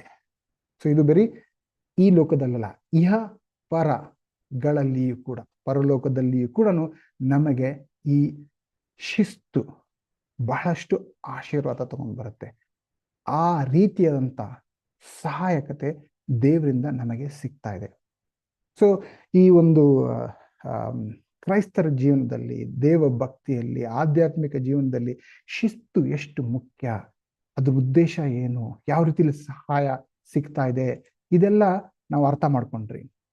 ಈ ಆಧ್ಯಾತ್ಮಿಕ ಶಿಸ್ತು ಯಾವ ರೀತಿಯಲ್ಲಿ ನಮ್ಮ ಜೀವನದಲ್ಲಿ ಅಳವಡಿಸ್ಕೋಬಹುದು, ಆ ವಿಧಾನ ಏನು, ಆ ಪ್ರಾಸೆಸ್ ಏನು ಅನ್ನೋದನ್ನ ಇನ್ನು ಸ್ವಲ್ಪ ಆಳವಾಗಿ ಅರ್ಥ ಮಾಡ್ಕೊಳ್ಳೋಣ, ಪ್ರಾಕ್ಟಿಕಲ್ ಆಗಿ ಅರ್ಥ ಮಾಡ್ಕೊಳ್ಳೋಣ. ಇದನ್ನ ಯಾವ ರೀತಿಯಲ್ಲಿ ನನ್ನ ಜೀವನದಲ್ಲಿ ನಾನು ಅಳವಡಿಸ್ಕೋಬಹುದು ಅಂತ ಹೇಳಿ. ಸೊ ಅದನ್ನ ಕಲಿಯೋದಕ್ಕೆ ಮುಂದುವರಿಸ್ಕೊಂಡು ಹೋಗೋಣ. ಆಧ್ಯಾತ್ಮಿಕ ಶಿಸ್ತು ಅಂದ್ರೆ ಬಹಳ ಸಾರಿ ನಾವು ಪ್ರೇಯರ್ ಮಾಡಬೇಕು, ಬೈಬಲ್ ಓದಬೇಕು, ಮೀಟಿಂಗ್ ಬರಬೇಕು, ಪಾಪ ಅರಿಕೆ ಮಾಡ್ಕೋಬೇಕು, ಕಾಂಟ್ರಿಬ್ಯೂಷನ್ ಕೊಡಬೇಕು, ಬಡವರಿಗೆ ಸಹಾಯ ಮಾಡಬೇಕು. ಸೊ ಇಂತಹ ವಿಷಯಗಳ ಬಗ್ಗೆನೆ ನಾವು ಸಾಧಾರಣವಾಗಿ ಆಲೋಚನೆ ಮಾಡೋದು, ಪಾಠ ಹೇಳ್ಕೊಡ್ಬೇಕಾದ್ರೆ ಇಂತಹ ವಿಷಯಗಳಲ್ಲೇ ನಾವು ಪಾಠ ಹೇಳ್ಕೊಡೋದು, ಅದೇ ರೀತಿಲಿ ಮಾಡ್ಕೊಂಡು ಬರ್ತಾ ಇದ್ದೀರಿ. ಆದ್ರೆ ಇವತ್ತು ಅಷ್ಟಲ್ದಿರ ಅದು ಮುಖ್ಯ, ಬಟ್ ಅದಕ್ಕಿಂತ ಇನ್ನಷ್ಟು ಆಳವಾಗಿ ನಾವು ಈ ವಿಷಯನ ಅರ್ಥ ಮಾಡ್ಕೊಳ್ಳೋದಕ್ಕೆ ಪ್ರಯತ್ನ ಪಡೋಣ. ಉದಾಹರಣೆಗೆ ನಾವು ಇವಾಗ ಆದಿಕಾಂಡ 2ನೇ ಅಧ್ಯಾಯ 17ನೇ ವಚನದಲ್ಲಿ ಹೇಳ್ತಾರೆ, ಒಳ್ಳೆದರ ಕೆಟ್ಟದರ ಅರುಹನ್ನು ಹುಟ್ಟಿಸುವ ಮರದ ಹಣ್ಣನ್ನು ಮಾತ್ರ ತಿನ್ನಬಾರದು. ಅಂದ್ರೆ ದೇವರು ಆದ ಮತ್ತು ಅವಳನ್ನು ಇದೊಂದು ತೋಟದಲ್ಲಿಟ್ಟು ಎಲ್ಲ ತಿನ್ಬೋದು, ಆದ್ರೆ ಈ ಮರದ ಹಣ್ಣು ಮಾತ್ರ ತಿನ್ನಬಾರ್ದು ಅಂತ ಹೇಳ್ತಾ ಇದ್ದಾರೆ. ಯಾಕೆ ತಿನ್ನಬಾರದು? ತಿಂದ ದಿನ ಸತ್ತು ಹೋಗುವಿ ಎಂದು ವಿಧಿಸಿದನು. ಇದ್ಯಾರು ಹೇಳ್ತಾ ಇರೋದು? ದೇವರೇ ಸ್ವತಃ ಹೇಳ್ತಾ ಇರೋದು. ಹೇಳಿ ಹೋದ್ರು. ಇವರು ಇದೊಂದು ತೋಟದಲ್ಲಿದ್ದಾರೆ, ನಮ್ಗೆ ಆ ಕತೆ ಗೊತ್ತಿದೆ. ಸೈತಾನ ಸರ್ಪದ ವೇಷ ಧರಿಸ್ಕೊಂಡು ಬಂದು ಅವ್ರನ್ನ ಮೋಸ ಮಾಡಿ ತಿನ್ನೋದಕ್ಕೆ ಒಪ್ಪಿಸ್ಬಿಡ್ತಾನೆ. ಅವಳು ತಿಂತಾಳೆ, ಆದಾಮು ತಿಂತಾಳೆ. ಇಬ್ರು ಸಾಯ್ತಾ ಇದ್ದಾರಾ? ಇಲ್ಲ, ಬದುಕೇ ಇರ್ತಾರೆ. ಅದಾದ ನಂತರ ದೇವ್ರು ಹುಡ್ಕೊಂಡು ಬರ್ತಾರೆ, ಅವ್ರು ಮಾಡಿರೋ ತಪ್ಪಿಗೆ ಅವ್ರಿಗೆ ಆ ಇದೊಂದು ತೋಟದಿಂದ ಹೊರಗಾಗ್ತಾರೆ, ಇನ್ಮೇಲೆ ಶ್ರಮ ಪಡಬೇಕು ಅಂತ ಆ ಕತೆ ಗೊತ್ತಿದೆ. ಹಾಗಾದ್ರೆ ದೇವರೇನ್ ಸುಳ್ಳು ಹೇಳಿದ್ರ? ಈ ಹಣ್ಣು ತಿಂದ್ರೆ ಸತ್ತು ಹೋಗುವೆ ಅಂತ. ಇದರ ಅರ್ಥ ಏನು? ಆಳವಾಗಿ ಆಲೋಚನೆ ಮಾಡಿ ನೋಡಿದ್ರೆ ಆ ದಿನ ಅವ್ರು ನಿಜವಾಗ್ಲೂ ಸತ್ರು. ಅವ್ರು ಸತ್ತಿರೋದು ದೇಹದಲ್ಲ, ಆತ್ಮದಲ್ಲ, ಪ್ರಾಣದಲ್ಲಿ. ಕೆಲವು ವಚನಗಳನ್ನ ಓದಿದ್ದನ್ನ ಅರ್ಥ ಮಾಡ್ಕೊಳ್ಳೋಣ. ದೇಹ ಬದುಕಿದೆ, ಆತ್ಮ ಬದುಕಿದೆ, ಪ್ರಾಣ ಸತ್ತೋಗಿದೆ. ಇಂಗ್ಲಿಷಲ್ಲಿ ಬಾಡಿ, ಸೋಲ್ ಅಂಡ್ ಸ್ಪಿರಿಟ್ ಅಂತ ಹೇಳ್ತಾರೆ. ಬಾಡಿ ಬದುಕಿದೆ, ಸೋಲ್ ಬದುಕಿದೆ, ಸ್ಪಿರಿಟ್ ಅಲ್ಲಿ ಸತ್ತೋಗ್ತಾ ಇದ್ದಾರೆ. ಸೊ ಈ ಹಣ್ಣು ತಿಂದ ಕಾರಣವಾಗಿ ಅವರು ಪ್ರಾಣ ಕಳ್ಕೊಂಡ್ರು, ಸ್ಪಿರಿಟ್ ಅಲ್ಲಿ ಸತ್ತೋಗ್ತಾರೆ.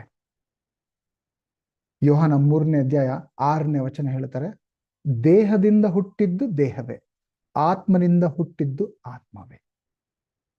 ಯಾಕೆ ಈ ವಚನದ ಬಗ್ಗೆ ಹೇಳ್ತಾ ಇದ್ದೀನಿ? 2ನೇ ಕೊಂತರದವರಿಗೆ 5ನೇ ಅಧ್ಯಾಯ 17ನೇ ವಚನ ನೋಡಿದ್ರೆ, ಹೀಗಿರಲಾಗಿ ಯಾವನಾದರೂ ಕ್ರಿಸ್ತನಲ್ಲಿದ್ದರೆ ಅವನು ನೂತನ ಸೃಷ್ಟಿಯಾದನು, ಇಗೋ ಪೂರ್ವ ಸ್ಥಿತಿ ಹೋಗಿ ಎಲ್ಲ ನೂತನವಾಯಿತು. ಅಂದ್ರೆ ಯಾರು ಕ್ರಿಸ್ತನಲ್ಲಿ ಬರ್ತಾನೋ, ಅಂದ್ರೆ ಜ್ಞಾನಸ್ಥಾನ ತಗೊಂಡಿರ್ತಾರೋ ಅವರು ನೂತನರಾಗ್ತಾರಂತೆ. ನಮ್ಗೆಲ್ಲ ಗೊತ್ತಿದೆ, ನಾವು ಬ್ಯಾಪ್ಟಿಸಮ್ ತಗೊಳ್ಬೇಕಾದ್ರೆ ಆ ನೀರಿನ ಒಳಗೆ ಹೋಗ್ಬೇಕಾದ್ರೆ ಹೇಗಿದ್ರು, ಹೊರಗೆ ಬರ್ಬೇಕಾದ್ರೂ ಕೂಡ ದೇಹವಾಗಿ ಹಾಗೆ ಇದ್ರಿ. ನೂತನ ಏನಾಗಿರೋದು ಅಂದ್ರೆ, ನಾವು ಆ ಹಣ್ಣು ತಿಂದಾಗ ಆದಾಮ್ ಅವಳು ಪ್ರಾಣ ಕಳ್ಕೊಂಡ್ರು, ಅಂದ್ರೆ ಸ್ಪಿರಿಟ್ ಅಲ್ಲಿ ಸತ್ತೋದ್ರು. ಬ್ಯಾಪ್ಟಿಸಮ್ ತಗೊಂಡಾಗ, ಯೇಸು ಕ್ರಿಸ್ತರನ್ನ ನಂಬಿ ಜ್ಞಾನಸ್ಥಾನ ಪಡೆದಾಗ, ನಮ್ಮ ಪಾಪ ಎಲ್ಲ ತೊಳೆದು ಹೋದಾಗ ನಾವು ಹೊಸ ಸ್ಪಿರಿಟ್, ಅಂದ್ರೆ ಪವಿತ್ರಾತ್ಮ ನಮ್ಮೊಳಗೆ ಬರ್ಬೇಕಾದ್ರೆ ಈ ಹಳೆ ಸತ್ತೋಗಿರೋ ಸ್ಪಿರಿಟ್ ಪ್ರಾಣ ತೆಗೆದಾಕ್ಬಿಟ್ಟು ಬದುಕಿರುವಂತ ಹೊಸ ಸ್ಪಿರಿಟ್ ಕೊಟ್ಟು, ಆ ಸ್ಪಿರಿಟ್ ಜೊತೆಲಿ ಪವಿತ್ರಾತ್ಮ ಬಂದು ಇಟ್ಕೊಂಡ್ರು. ಸೊ ಈ ಕನ್ನಡದಲ್ಲಿ ಈ ಅನುವಾದ ಬಹಳ ಕಡೆ ಈ ಸ್ಪಿರಿಟ್ ಅನ್ನೋದಕ್ಕೂ ಆತ್ಮ ಅಂತಾರೆ, ಸೋಲ್ ಅನ್ನೋದಕ್ಕೂ ಆತ್ಮ ಅಂತಾರೆ ಅನೇಕ ವಚನಗಳಲ್ಲಿ. ಸೊ ಅದನ್ನ ನಾವು ಓದ್ಬೇಕಾದ್ರೆ ಸರಿಯಾಗಿ ಅಧ್ಯಯನ ಮಾಡಿ ಅರ್ಥ ಮಾಡ್ಕೋಬೇಕು. ಇಲ್ಲಿ ಸ್ಪಿರಿಟ್ ಅಂದ್ರೆ ಕನ್ನಡದಲ್ಲಿ ಅನುವಾದ ಆಗಿರೋದು ಪ್ರಾಣ ಅಂತ ಹೇಳಿ ಕೆಲವು ವಚನಗಳನ್ನ ಓದೋಣ. ಸೊ ಈ ವಚನಗಳು ಯಾಕೆ ಹೇಳ್ತಾ ಇದ್ದೀನಿ ಅಂತಂದ್ರೆ, ಆದಾಮ್ ಅವಳು ಇಬ್ರು ಕೂಡ ಆ ಹಣ್ಣು ತಿಂದು ಸ್ಪಿರಿಟ್ ಅಂದ್ರೆ ಪ್ರಾಣ ಕಳ್ಕೊಂಡ್ರು. ಶಾಶ್ವತವಾಗಿ ಅದನ್ನ ನಡ್ಕೊಂಡು ಬಂದಿದೆ. ಈಗ ಯೇಸು ಕ್ರಿಸ್ತು ನಮಗೋಸ್ಕರ ಪ್ರಾಣ ತ್ಯಾಗ ಮಾಡಿದ್ರು ಶಿಲುಬೆ ಮೇಲೆ. ಅವ್ರನ್ನ ನಂಬಿ ಯಾರು ಜ್ಞಾನ ತಗೊಳ್ತಾರೋ ಅವರು, ಈ 2ನೇ ಕೊರಿಂಥಿಯರ 5ನೇ ಅಧ್ಯಾಯ 17ನೇ ವಚನ ಓದಿದ್ರಲ್ವಾ, ನೂತನ, ಹಳೇದು ಹೋಯ್ತು, ಈ ಸತ್ತೋಗಿರೋಂಥ ಸ್ಪಿರಿಟ್ ಪ್ರಾಣ ಹೋಯ್ತು, ಹೊಸ ನೂತನ ಸ್ಪಿರಿಟ್ ಕೊಡ್ತಾರೆ. ಯೋಹಾನ 3:6 ಇನ್ನೊಂದ್ಸರಿ ನೋಡಿ, ದೇಹದಿಂದ ಹುಟ್ಟಿದ್ದು ದೇಹವೇ, ಅಂದ್ರೆ ನಮ್ಮ ತಾಯಿ ತಮ್ಮ ದೇಹದಿಂದ ನಮಗೆ ಗರ್ಭನೇ, ಅವ್ರ ಗರ್ಭದಿಂದ ನಾವು ಬಂದ್ರಿ, ದೇಹದಿಂದ ದೇಹ ಹುಟ್ಕೊಳ್ತು. ಈ ಆತ್ಮನಿಂದ ಹುಟ್ಟಿದ್ದು ಆತ್ಮವೇ. ನಾವು ಪವಿತ್ರ ಆತ್ಮ ವರ ಪಡಿಬೇಕಾದ್ರೆ, ಜ್ಞಾನ ತಗೋಬೇಕಾದ್ರೆ, ಆ ಪವಿತ್ರ ಆತ್ಮ ವರದಿಂದ ನಮ್ಮ ಪ್ರಾಣ, ಆ ಸ್ಪಿರಿಟ್ ಹಳೆದೋಗಿ ಸಾಕ್ಷಿ, ಅದೇ ನೂತನ ಆಗ್ತಾರದು. ಸೊ ಈಗ ಆಧ್ಯಾತ್ಮಿಕ ಶಿಸ್ತು ಅಂತಂದ್ರೆ, ಈಗ ನಾವು ಈ ದೇಹದ ಪ್ರಕಾರ ಜೀವನ ಮಾಡಬಾರ್ದು, ಈ ಆತ್ಮದ ಪ್ರಕಾರ ಅಂದ್ರೆ ಸೋಲ್ ಪ್ರಕಾರ ಜೀವನ ಮಾಡಬಾರ್ದು. ಈ ಹೊಸದಾಗಿ ಪಡೆದಿರುವಂತ ಪ್ರಾಣ, ಸ್ಪಿರಿಟ್, ಆ ಸ್ಪಿರಿಟ್ ಪ್ರಕಾರ ಜೀವನ ಮಾಡಬೇಕು. ಯಾಕೆ? ಪವಿತ್ರಾತ್ಮರು ನಮ್ಮ ದೇಹದ ಜೊತೆಲಿ ಮಾತಾಡಲ್ಲ, ನಮ್ಮ ಆತ್ಮ ಜೊತೆ ಮಾತಾಡಲ್ಲ, ಪ್ರಾಣದ ಜೊತೆಲಿ ಮಾತಾಡ್ತಾರೆ. Holy spirit will speak to our spirit. Communication ಹಂಗೆ ಆಗೋದು. ಸೊ ಈ ಆಧ್ಯಾತ್ಮಿಕ ಶಿಸ್ತು ಅಂತಂದ್ರೆ ಈ ವಿಷಯದಲ್ಲಿ ನಾವು ಬೆಳಿಬೇಕು. ಬಹಳ ಸಾರಿ ನಾವು ದೇಹದ ಪ್ರಕಾರ ಹೋಗ್ತಾ ಇರ್ತೀರಿ, ಆತ್ಮದ ಪ್ರಕಾರ ಹೋಗ್ತಾ ಇರ್ತೀರಿ. ಆ ರೀತಿಲಿ ಅಲ್ದಿರ ಪ್ರಾಣದ ಪ್ರಕಾರ ಹೋಗ್ಬೇಕು. ಹಂಗಂದ್ರೆ ಏನು? ಪ್ರಾಕ್ಟಿಕಲ್ ಆಗಿ ಅರ್ಥ ಮಾಡಿಸ್ತೀನಿ. ಮೊದಲಾಗಿ ನಾನು ಹೇಳ್ತಾ ಇರೋದು ಈ ದೇಹ, ಆತ್ಮ, ಪ್ರಾಣ ಹಂಗಂದ್ರೆ ಏನು? ನನ್ನ ಸ್ವಂತ ಆಲೋಚನೆಗಳೆಲ್ಲ ಇದು ಸತ್ಯವೇದ ವಚನಗಳಿರುವಂತ ಒಂದು ವಚನಗಳೇ. 1ನೇ ಥೆಸಲೋನಿಕದವರಿಗೆ 5ನೇ ಅಧ್ಯಾಯ 23ನೇ ವಚನ ಓದೋಣ. ಶಾಂತಿದಾಯಕನಾದ ದೇವರು ತಾನೇ ನಿಮ್ಮನ್ನು ಪರಿಪೂರ್ಣವಾಗಿ ಪವಿತ್ರ ಮಾಡಲಿ. ನಮ್ಮ ಕರ್ತನಾದ ಯೇಸು ಕ್ರಿಸ್ತನು ಪ್ರತ್ಯಕ್ಷನಾದಾಗ ನಮ್ಮ ಬಗ್ಗೆ ಹೇಳ್ತಾ ಇದ್ದಾರೆ, ನಿಮ್ಮ ಆತ್ಮ, ಪ್ರಾಣ, ಶರೀರ. ನೋಡಿ 3 ವಿಷಯ ಹೇಳ್ತಾ ಇದ್ದಾರೆ ಇಲ್ಲಿ. ನಿಮ್ಮ ಆತ್ಮ, ಪ್ರಾಣ, ಶರೀರ, ಬಾಡಿ, ಸೋಲ್ ಅಂಡ್ ಸ್ಪಿರಿಟ್ ದೋಷವಿಲ್ಲದೆ ಸಂಪೂರ್ಣವಾಗಿ ಕಾಣಿಸುವಂತೆ ಕಾಪಾಡಲ್ಪಡಲಿ ಅಂತ ಹೇಳ್ತಾ ಇದ್ದಾರೆ. ಗಲಾತ್ಯದವರಿಗೆ 6ನೇ ಅಧ್ಯಾಯ 8ನೇ ವಚನ. ತನ್ನ ಶರೀರ ಭಾವವನ್ನು ಕುರಿತು ಬಿತ್ತುವವನು ಆ ಭಾವದಿಂದ ನಾಶನವನ್ನು ಕೊಯ್ಯುವನು. ಆತ್ಮನನ್ನು ಕುರಿತು ಬಿತ್ತುವವನು ಆತ್ಮನಿಂದ ನಿತ್ಯ ಜೀವನವನ್ನು ಕೊಯ್ಯುವನು. ಸೊ ನಾವು ಇಲ್ಲಿ ಪ್ರಾಣ ಅಂತ ಬರಬೇಕಾಗಿತ್ತು. ಇಲ್ಲಿ ಆತ್ಮ ಅಂತ ಹೇಳ್ತಾ ಇರೋದು ಈ ಪ್ರಾಣ. 1ನೇ ಥೆಸಲೋನಿಕ 5ನೇ ಅಧ್ಯಾಯ 23ನೇ ವಚನ ಅಲ್ಲಿ ಆತ್ಮ, ಪ್ರಾಣ, ಶರೀರ ಅಂತಿದೆಯಲ್ಲ, ಆ ಪ್ರಾಣ ಇಲ್ಲಿ ಬರಬೇಕಾಗಿತ್ತು. ನಾವು ಇನ್ನು ಮೇಲೆ ಶರೀರ ಭಾವವಾಗಿರ್ದಿರಾ, ಆತ್ಮ ಭಾವವಾಗಿರ್ದಿರಾ, ಪ್ರಾಣದ ಭಾವವಾಗಿ ಜೀವನ ಮಾಡ್ತಾ ಇರಬೇಕು. ಆವಾಗ ನಾವು ಅದಕ್ಕೆ ತಕ್ಕನಾದಂತಹ ನಿತ್ಯ ಜೀವನವನ್ನು ಕೊಯ್ತೀರಿ. ಸೊ ಇನ್ಮೇಲೆ ಬಾಡಿ ಪ್ರಕಾರ ಅಲ್ದಿರಾ, ಸೋಲ್ ಪ್ರಕಾರ ಅಲ್ದಿರಾ, ಸ್ಪಿರಿಟ್ ಪ್ರಕಾರ ನಡ್ಕೊಂಡು ಬಂದ್ರೆ ನಾವು ನಿತ್ಯ ಜೀವನ, ನಾವು ಸ್ವರ್ಗಕ್ಕೆ ಹೋಗಿ ಸ್ವರ್ಗದಲ್ಲಿ ಜೀವನ ಅಲ್ಲ, ಇಲ್ಲೇ ನಮಗೆ ಸ್ವರ್ಗ ಸ್ಟಾರ್ಟ್ ಆಗ್ತಾ ಇರುತ್ತೆ. ಆ ರೀತಿಯಲ್ಲಿ ಜೀವನ ಮಾಡೋದೇ ನಿಜವಾದ ಕ್ರೈಸ್ತ ಜೀವನ. ಆ ರೀತಿಯಲ್ಲಿ ಮಾಡ್ತಾ ಇದ್ದೀರಾ ಇಲ್ವಾ ಅನ್ನೋದು ನಾವು ಆ ವಿಷಯದಲ್ಲಿ ಬೆಳೀತಾ ಇರಬೇಕು. ಇಬ್ರಿಯರಿಗೆ ಇದು ಸಾಧಾರಣವಾಗಿ ಮನುಷ್ಯರ ಕೈಯಿಂದ ಸಾಧ್ಯ ಇಲ್ಲ, ನಮ್ಮ ಸ್ವಂತ ಶಕ್ತಿಯಿಂದ ಸಾಧ್ಯ ಇಲ್ಲ. ಹೇಗೆ ಗೊತ್ತು ನನಗೆ? ಇಬ್ರಿಯರಿಗೆ 4ನೇ ಅಧ್ಯಾಯ 12ನೇ ವಚನ ಹೇಳುತ್ತೆ. ಯಾಕಂದ್ರೆ ದೇವರ ವಾಕ್ಯವು ಸಜೀವವಾದದ್ದು, ಕಾರ್ಯ ಸಾಧಕವಾದದ್ದು, ಯಾವ ಇಬ್ಬಾಯಿ ಕತ್ತಿಗಿಂತಲೂ ಹದವಾದದ್ದು, ಪ್ರಾಣ ಆತ್ಮಗಳನ್ನು ಕೀಲು ಮಜ್ಜೆಗಳನ್ನು ವಿಭಜಿಸುವಷ್ಟು ಮಟ್ಟಿಗೆ ತೂರಿ ಹೋಗುವಂಥದ್ದು, ಹೃದಯ ಆಲೋಚನೆಗಳನ್ನು ಉದ್ದೇಶಗಳನ್ನು ವಿವೇಚಿಸುವಂಥದ್ದು ಆಗಿದೆ. ಸೊ ಇಲ್ಲಿ ಹೇಳ್ತದೆ ಪ್ರಾಣ ಆತ್ಮ ಇದನ್ನ ವಿಭಜಿಸಬೇಕು. ಇದ್ರ ಡಿಫ್ರೆನ್ಸ್ ಏನು? ಆತ್ಮನಿಂದ ನಾವು ಜೀವನ ಮಾಡೋದಂದ್ರೆ ಏನು, ಪ್ರಾಣದಿಂದ ಜೀವನ ಮಾಡೋದಂದ್ರೆ, ಸೋಲ್ ಪ್ರಕಾರ ಜೀವನ ಮಾಡೋದಂದ್ರೆ, ಸ್ಪಿರಿಟ್ ಪ್ರಕಾರ ಜೀವನ ಮಾಡೋದಂದ್ರೆ ಏನು ಅನ್ನೋದು ಅರ್ಥ ಆಗ್ಬೇಕು ಅಂತಂದ್ರೆ ಈ ವಿಭಜನೆ, ಈ ಅರ್ಥ ದೇವರ ವಾಕ್ಯದಿಂದ ಮಾತ್ರನೇ ಸಾಧ್ಯ. ಸ್ವಂತ ಆಲೋಚನೆ, ಸ್ವಂತ ಅನಿಸಿಕೆ, ಸ್ವಂತ ಶಕ್ತಿಯಿಂದ ಇಂಪಾಸಿಬಲ್, ಸಾಧ್ಯನೇ ಇಲ್ಲ. ಇದು ದೇವರ ವಾಕ್ಯದಿಂದಾನೆ. ಅಂದ್ರೆ ಎಷ್ಟರ ಮಟ್ಟಿಗೆ ನಾವು ದೇವರ ವಾಕ್ಯದ ಬಗ್ಗೆ ಅಧ್ಯಯನ ಮಾಡ್ಕೊಂಡು ಅದರ ಒಳ ಅರ್ಥಗಳು ಅರ್ಥ ಮಾಡ್ಕೊಳ್ತಾ ಇರ್ತಿರೋ, ಆವಾಗ ನಾವು ಈ ದೇಹದ ಪ್ರಕಾರ ಅಲ್ದಿರಾ, ಈ ಆತ್ಮದ ಪ್ರಕಾರ ಅಲ್ದಿರಾ, ಪ್ರಾಣದ ಪ್ರಕಾರ, ಸ್ಪಿರಿಟ್ ಪ್ರಕಾರ ಜೀವನ ಮಾಡ್ತೀರಿ. ಯಾಕೆ? ಆ ಸ್ಪಿರಿಟ್ ಪ್ರಕಾರ ಜೀವನ ಮಾಡ್ತಾ ಇದ್ರೆ ಹೋಲಿ ಸ್ಪಿರಿಟ್ ನಮ್ಗೇನ್ ಹೇಳ್ತಾ ಇದ್ರೆ ಅರ್ಥ ಆಗ್ತಾ ಇರುತ್ತೆ. ಯಾಕಂದ್ರೆ ಹೋಲಿ ಸ್ಪಿರಿಟ್ ನಮ್ಮ ಸ್ಪಿರಿಟ್ ಜೊತೆ ಮಾತಾಡ್ತಾರೆ. ಆ ಸ್ಪಿರಿಟ್ ಪ್ರಕಾರ ನಡ್ಕೊಂಡು ಹೋದ ಅಂತಂದ್ರೆ ಆವಾಗ ನಾವು ದೇವರ ಪವಿತ್ರ ಆತ್ಮ ಭರಿತರಾಗಿದ್ದು ಅವರ ಮಾರ್ಗದರ್ಶನದಲ್ಲಿ ನಡ್ಕೊಂಡು ಹೋಗ್ತಾ ಇರೋ ತರ ನಿಜ ಆಗತ್ತೆ. ಹೇಗೆ? ನಾವು ಬಹಳ ಸಾರಿ ನಮ್ಮ ಜೀವನದಲ್ಲಿ ನಾವೇನೇ ಕಷ್ಟಪಟ್ಟರು ಕೂಡ ಏನಕ್ಕೋಸ್ಕರ ಕಷ್ಟಪಡ್ತಾ ಇದ್ರಿ? ನಮಗೆ ಸಂತೋಷ ಬೇಕು, ತೃಪ್ತಿ ಬೇಕು, ಶಾಂತಿ ಬೇಕು, ನೆಮ್ಮದಿ ಬೇಕು, ಇದೆ ಅಲ್ವಾ? ಇದಕ್ಕಿಂತ ಬೆಲೆ ಬಾಳೋದೇನಿದೆ? ಇದು ಬೇಕು ಅಂತಂದ್ರೆ ನಿಜವಾಗ್ಲೂ ಏನ್ ಮಾಡ್ಬೇಕು ಅಂತಂದ್ರೆ ದೇವ್ರು ನಮ್ಗೇನ್ ಸಹಾಯ ಮಾಡ್ತದ ಅಂದ್ರೆ ಸೈಕಾಲಜಿಕಲಿ ಕೂಡ ಇದನ್ನ ಅರ್ಥ ಮಾಡ್ಕೊಳ್ಬೇಕಂತಿದೆ. ನಮಗೆ ಆಕ್ಚುಲಿ ಬೇಕಾಗಿರೋದೇ ನಮ್ಗನಿಸ್ತಾ ಇದೆ ಊಟ, ತಿಂಡಿ, ಬಟ್ಟೆ, ಮನೆ ಇದಿದ್ರೆ ಸಾಕು ಅಂತ. ಹೌದು, ಇದೆಲ್ಲ ದೇಹಕ್ಕೆ ಬೇಕಾಗಿರೋದು. ಇವಾಗ ನಾವೇನ್ ಅರ್ಥ ಮಾಡ್ಕೊಂತ ಇದ್ರಿ? ದೈಹಿಕವಾಗಿ ಜೀವನ ಮಾಡೋದಲ್ಲ, ನಾವು ಅಂತರಂಗದಿಂದ ನಮ್ಮ ಪ್ರಾಣದ ಪ್ರಕಾರ ಅಂದ್ರೆ ಸ್ಪಿರಿಟ್ ಪ್ರಕಾರ ಜೀವನ ಮಾಡ್ಬೇಕು ಅಂತಂದ್ರೆ ಅಲ್ಲಿ ನಮಗೆ ನಿಜವಾಗ್ಲೂ ಈ ಶಾಂತಿ, ನೆಮ್ಮದಿ, ಸಂತೋಷ, ತೃಪ್ತಿ ಸಿಗ್ಬೇಕಂತಂದ್ರೆ 3 ವಿಷಯ ನಮಗೆ ಆಕ್ಚುಲಿ ಬೇಕಾಗಿರುವಂಥದ್ದು, ಬಹಳ ಅಗತ್ಯದ ವಿಷಯ ಅಂತಂದ್ರೆ 3 ವಿಷಯಗಳು. ನಾವೆಲ್ಲರೂ ತವಕ ಪಡ್ತಾ ಇರೋದು ಇದೆ. ಏನು ಅಂದ್ರೆ ನಮಗೆ ಭದ್ರತೆ ಬೇಕು. ಈ ಭದ್ರತೆ ಎಲ್ಲಿಂದ ಸಿಗುತ್ತೆ ಅಂತಂದ್ರೆ ನಾನು ಯಾರು ಅನ್ನೋಂಥ ಪ್ರಶ್ನೆಗೆ ಉತ್ತರ ಸಿಕ್ಕಿದಾಗ ನಮಗೆ ಭದ್ರತೆ ಸಿಗುತ್ತೆ, ಸೆಕ್ಯೂರಿಟಿ ಸಿಗುತ್ತೆ. ಈ ನಾನು ಯಾರು ಅನ್ನೋಂಥ ವಿಷಯಕ್ಕೆ ಉತ್ತರ ಸಿಕ್ಕಿಲ್ಲ ಅಂತಂದ್ರೆ ಇನ್ಸೆಕ್ಯೂರಿಟಿ ಬಂದ್ಬಿಡುತ್ತೆ, ಭದ್ರತೆ ಇಲ್ಲದಂತ ಜೀವನ ಆಗ್ಬಿಡುತ್ತೆ. ಆವಾಗ್ಲೇನೆ ಭಯ, ಏನಾದ್ರು ಅಯ್ಯೋ ಏನಾಗ್ಬಿಡುತ್ತೆ, ಹೌದಾಗ್ಬಿಡುತ್ತೆ, ಅದಾಗ್ಬಿಡುತ್ತೆ, ಯೋಚನೆ ಮಾಡಿ ಚಿಂತೆ ಪಡ್ಕೊಂಡು ಜೀವನ ಮಾಡ್ತಾ ಇರ್ತೀರಿ.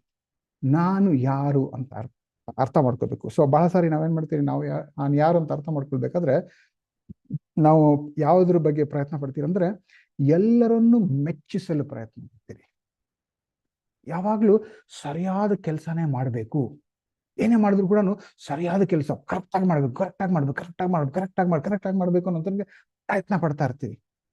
ಎಲ್ಲದರಲ್ಲೂ ಕೂಡ ಸರಿನೇ ಮಾಡ್ಕೊಂಡು ಹೋಗ್ತಾ ಇದ್ದೀರಿ ಅಂತಂದ್ರೆ ಅವಾಗ ಭದ್ರತೆ ಅನಿಸಿಕೆ ನಮ್ಗಾಗತ್ತೆ. ಬಟ್ ನಿಜ ನೋಡಿದ್ರೆ ಎಲ್ಲವೂ ಸರಿ ಮಾಡ್ಕೊಂಡು ಹೋಗ್ತಾರಲ್ಲ. ಏನೋ ಈ ಒಂದು ದಿನದಲ್ಲಿ ಯಾವುದೋ ಒಂದು ವಿಷಯ ತಪ್ಪು ಮಾಡ್ಬಿಡ್ತೀರಿ, ಯಾವುದೋ ಒಂದು ವಿಷಯ ಎಡವಟ್ಟು ಮಾಡ್ಬಿಡ್ತೀರಿ. ಆ ಎಡವಟ್ಟು ಆದಾಗ ಬರೀ ಅದ್ರ ಮೇಲೆ ಆಧಾರಿತವಾಗಿದ್ರೆ, ನಾನು ಮಾಡೋಂಥ ಕೆಲಸದ ಮೇಲೆ ಆಧಾರಿತವಾಗಿದೆ, ಎಲ್ಲ ಸರಿನೇ ಮಾಡಬೇಕು, ಎಲ್ರನ್ನು ಮೆಚ್ಚಿಸ್ಬೇಕು, ಆ ರೀತಿಲಿ ಅನ್ಕೊಂಡು ಹೋಗ್ತಾ ಇದ್ರೆ ಯಾರಿಗಾದ್ರೂ ಮೆಚ್ಚುಗೆ ಆಗಿಲ್ಲ, ನಮ್ಮ ಬಾಸ್ ಬೈದ್ಬಿಟ್ರೆ ನನಗೆ ನಾನು ಮಾಡಿರೋಂಥ ಕೆಲಸ ಸರಿ ಹೋಗಿಲ್ಲ ಅಂತಾಗ ನಾನು ಯಾರು ಅನ್ನೋಂತಾನೆ ಗಾಬರಿ ಆಗ್ಬಿಡುತ್ತೆ ನನಗೆ. ಅಯ್ಯೋ ನಾನು ಎಂತವನು, ನಾನು ಈಗ ಹೇಗೆ ಅಂತ ಭದ್ರತೆ ಕಳ್ಕೊಂಡ್ಬಿಡ್ತೀರಿ. ಆ ರೀತಿಲಿ ಇಲ್ದಿರ ನಾವು ದೇಹದ ಪ್ರಕಾರ ಅಲ್ಲ, ಆತ್ಮದ ಪ್ರಕಾರ ಅಲ್ಲ, ಪ್ರಾಣದ ಪ್ರಕಾರ ನಡಿಬೇಕು ಅಂತಂದ್ರೆ, ಆ ಪ್ರಾಣ ಪವಿತ್ರ ಆತ್ಮನ ಮೂಲಕ ನಾವು ತಿಳ್ಕೊಂಡ್ ಬರ್ತಾ ಬೇಕಂತಂದ್ರೆ ದೇವರ ವಾಕ್ಯದಿಂದನೇ ಈ ವಿಭಜನೆ ಆಗೋದು. ದೇವರ ವಾಕ್ಯನ ನೋಡಿ ನಾವು ಅರ್ಥ ಮಾಡ್ಕೋಬೇಕು. ದೇವರ ವಾಕ್ಯ ಏನ್ ಹೇಳ್ತಾ ಇದ್ದಾರೆ, ಗಲಾತ್ಯದವರಿಗೆ 3ನೇ ಅಧ್ಯಾಯ 26ನೇ ವಚನ ಹೇಳ್ತಾರೆ, ನೀವೆಲ್ಲರೂ ಕ್ರಿಸ್ತ ಯೇಸುವಿನಲ್ಲಿಟ್ಟಿರುವ ನಂಬಿಕೆಯ ಮೂಲಕ ದೇವರ ಪುತ್ರರಾಗಿದ್ದೀರಿ. ನಾನು ಯಾರು? ಎಲ್ಲಿಂದ ನನ್ನ ಭದ್ರತೆ ಬರಬೇಕು? ಕೆಲಸಗಳನ್ನು ಮಾಡಿ ಜನರನ್ನು ಮೆಚ್ಚಿಸಿ ನಾನು ಭದ್ರತೆ ಪಡೆಯೋದಲ್ಲ. ನಾನು ದೇವರ ಪುತ್ರ. ಗಲಾತ್ಯರು 3:26 ಹೇಳ್ತದೆ, ಯೇಸು ಕ್ರಿಸ್ತನಲ್ಲಿ ನಂಬಿಕೆ ಇಟ್ಟಿರುವ ಕಾರಣವಾಗಿ ನಾನು ಈ ದಿನ ದೇವರ ಪುತ್ರ, ದೇವರ ಪುತ್ರಿ. ನಂಬಿಕೆ ಇಟ್ಟಿದ್ದೀರಾ? ದೇವರ ಪುತ್ರ, ಪುತ್ರಿ. ಅದಕ್ಕೋಸ್ಕರ ಏನೋ ಮಾಡಬೇಕು, ಹೀಗೆ ಮಾಡಬೇಕು, ಜಾಸ್ತಿ ಪ್ರಾರ್ಥನೆ ಮಾಡಬೇಕು, ಪರಿಶುದ್ಧವಾಗಿದ್ರಿ, ಏನೂ ಇಲ್ಲ. ಯೇಸು ಕ್ರಿಸ್ತರ ನಂಬಿಕೆ ಇಟ್ರ ನೀವು ದೇವರ ಪುತ್ರ, ಪುತ್ರಿ. ಇವಾಗ ನನ್ನ ಮಗ ಮಗಳು ಆಕಾಂಕ್ಷ್, ದಿಶಾ, ಅವರು ನಮ್ಮಿಂದ ಹುಟ್ಟಿರೋದು, ನನ್ನ ಮತ್ತು ಶ್ವೇತಾ ಇಂದ ಹುಟ್ಟಿರೋದು. ಅವ್ರು ನನ್ನ ಮಗ, ನನ್ನ ಮಗಳು. ಅವ್ರು ನನ್ನ ಮಗ ಮಗಳಾಗಿದ್ದಾಗ ಅವ್ರೇನೋ ಮಾಡಬೇಕಾಗಿಲ್ಲ, ಇದು ಮಾಡಿದ್ರೆ ನನ್ನ ಮಗ ಆಗ್ತಾರೆ, ಇದು ಮಾಡಿದ್ರೆ ನನ್ನ ಮಗಳಾಗ್ತಾರೆ, ಏನೂ ಇಲ್ಲ. ಅವ್ರು ನನ್ನ ಮಗ, ನನ್ನ ಮಗಳು. ಅವ್ರು ಒಳ್ಳೆಯವರಾಗಿದ್ರು ನನ್ನ ಮಗ, ನನ್ನ ಮಗಳು. ಅವ್ರು ಕೆಟ್ಟವರಾಗಿದ್ರು ನನ್ನ ಮಗ, ನನ್ನ ಮಗಳು. ನನ್ನ ಮೆಚ್ಚುಗೆ ಪ್ರಕಾರ ಹೋಗ್ತಾ ಇದ್ರು ಅವ್ರು ನನ್ನ ಮಗ, ನನ್ನ ಮಗಳು. ನನ್ನ ವಿರುದ್ಧವಾಗಿ ಹೋಗ್ತಾ ಇದ್ರು ನನ್ನ ಮಗ, ನನ್ನ ಮಗಳು. ಏನೇ ಆದ್ರೂ ಈ ಸತ್ಯನ ಬೇರ್ಪಡ್ಸಕ್ಕಾಗಲ್ಲ ಅಲ್ವಾ? ಅದೇ ರೀತಿಯಲ್ಲೇನೆ ನಾವು ದೇವರ ಪುತ್ರ, ದೇವರ ಪುತ್ರಿ. ನಾನೇನಾದ್ರೂ ಮಾಡಿದ್ರೆ ಇನ್ನಷ್ಟು ಪುತ್ರನಾಗ್ತೀನಿ, ಏನಾದ್ರೂ ಮಾಡಿಲ್ಲ ಅಂದ್ರೆ ಆ ಪುತ್ರತ್ವ ಕಳ್ಕೊಂಡ್ಬಿಡ್ತೀನಿ. ಅದ್ರೇನಿಲ್ಲ. ನಂಬಿಕೆ ಇಟ್ರೆ ನಾವು ಪುತ್ರ, ಪುತ್ರಿ. ಅದು ನಾನು ಯಾರು? ದೇವರ ಪುತ್ರ, ದೇವರ ಪುತ್ರಿ. ಈ ವಿಷಯದಲ್ಲಿ ಭದ್ರತೆ ಹೊಂದಬೇಕು. ಜನ ಮೆಚ್ತಾರೋ ಇಲ್ವೋ, ನನ್ನ ಕೆಲಸ ಎಲ್ಲ ಸರಿ ಮಾಡ್ತಾ ಇದ್ದೀನೋ ಇಲ್ವೋ, ನಾನು ದೇವರ ಪುತ್ರ, ಪುತ್ರಿ. ಈ ವಿಷಯದಲ್ಲಿ ನಾವು ಭದ್ರತೆ ಪಡೆದಾಗ ಯಾವುದೇ ವಿಷಯ ಆದ್ರೂ ನಮ್ಮ ಜೀವನದಲ್ಲಿ ಅದು ನಮ್ಮನ್ನ ಅಲ್ಲಾಡ್ಸಲ್ಲ.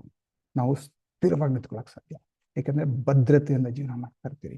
ಈ ಭಯ, ಆತಂಕ ಎಲ್ಲ ನಿವಾರಣೆ ಆಗ್ಬಿಡುತ್ತೆ. ಧ್ಯಾನ ಮಾಡಿ, ನಾನೇನು ಮಾಡಬೇಕಾಗಿಲ್ಲ, ನಾನೇನಾದ್ರೂ ಮಾಡಿ ದೇವರ ಪುತ್ರ, ನಂಬಿಕೆ ಇಟ್ರೆ ಸಾಕು. ದೇವರ ಪುತ್ರ, ಪುತ್ರಿ. ನಾನು ಹೇಳ್ತಲ್ಲ, ಗಲಾತ್ಯರು 3ನೇ ಅಧ್ಯಾಯ 26ನೇ ವಚನ. ಭದ್ರತೆ ವಿಷಯ. 2ನೇ ವಿಷಯ ನಮಗೆ ನಿಜವಾಗ್ಲೂ ಆಳವಾಗಿ ಬೇಕಾಗಿರುವಂತ ವಿಷಯ ಅಂತಂದ್ರೆ, ನಾನು ಎಷ್ಟು ಮಹತ್ವದವನು, ಸಿಗ್ನಿಫಿಕೆನ್ಸ್ ಇಂಗ್ಲಿಷಲ್ಲಿ. ನಾನು ಎಷ್ಟು ಮುಖ್ಯ ಅನ್ನೋದು ಸದಾ ನಮ್ಮ ಮೈಂಡಲ್ಲಿ ಓಡ್ತಾರೆ. ಸೊ ನಾವೇನ್ ಮಾಡ್ತೀರಿ, ಈ ಬಾಡಿ ಪ್ರಕಾರ ನಡ್ಕೊಂಡು ಹೋಗ್ತಾ ಇದ್ದ ಅಂತಂದ್ರೆ ಹೆಚ್ಚು ಕೆಲಸ ಮಾಡೋದು, ಕೆಲಸದಲ್ಲಿ ಹೆಚ್ಚು ಸಮಯ ಹಾಕೋದು, ಶ್ರಮ ಹಾಕೋದು. ಯಾಕೆ?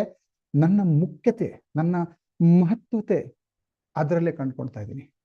ಕೆಲವರು ನೋಡ್ತೀರ, ಬಹಳ OT ಮಾಡ್ತಾರೆ, ಎಕ್ಸ್ಟ್ರಾ ಕೆಲಸ ಮಾಡ್ತಾರೆ. ಯಾಕೆ? ಆಫೀಸಲ್ಲಿ ಅವರ ಮಹತ್ವ ಅದರಿಂದ ಪಡಿತಾ ಇರ್ತಾರೆ. ಕುಟುಂಬದಲ್ಲೂ ಕೂಡ ಹೆಚ್ಚು ಶ್ರಮ, ಇದ್ ಮಾಡ್ಬೇಕು, ಅದ್ ಮಾಡ್ಬೇಕು, ಇದ್ ಮಾಡ್ಬೇಕು. ಎಷ್ಟೊಂದು ಜನ ಏನೋ ಸಹೋದರಿಯರು ಮನೆ ಕೆಲಸ ಎಲ್ಲ ಮಾಡ್ತಾ ಇರ್ತಾರೆ. ಯಾಕೆ?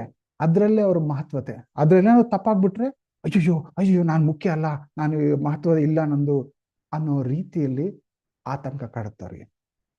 ಎಷ್ಟು ಹೆಚ್ಚು ಜನರು ನಮ್ಮನ್ನು ಪ್ರೀತಿಸ್ತಾರೋ ಅಷ್ಟು ಹೆಚ್ಚು ಮಹತ್ವದವನು ನಾನು, ಅಷ್ಟು ಹೆಚ್ಚು ಮುಖ್ಯ ನಾನು.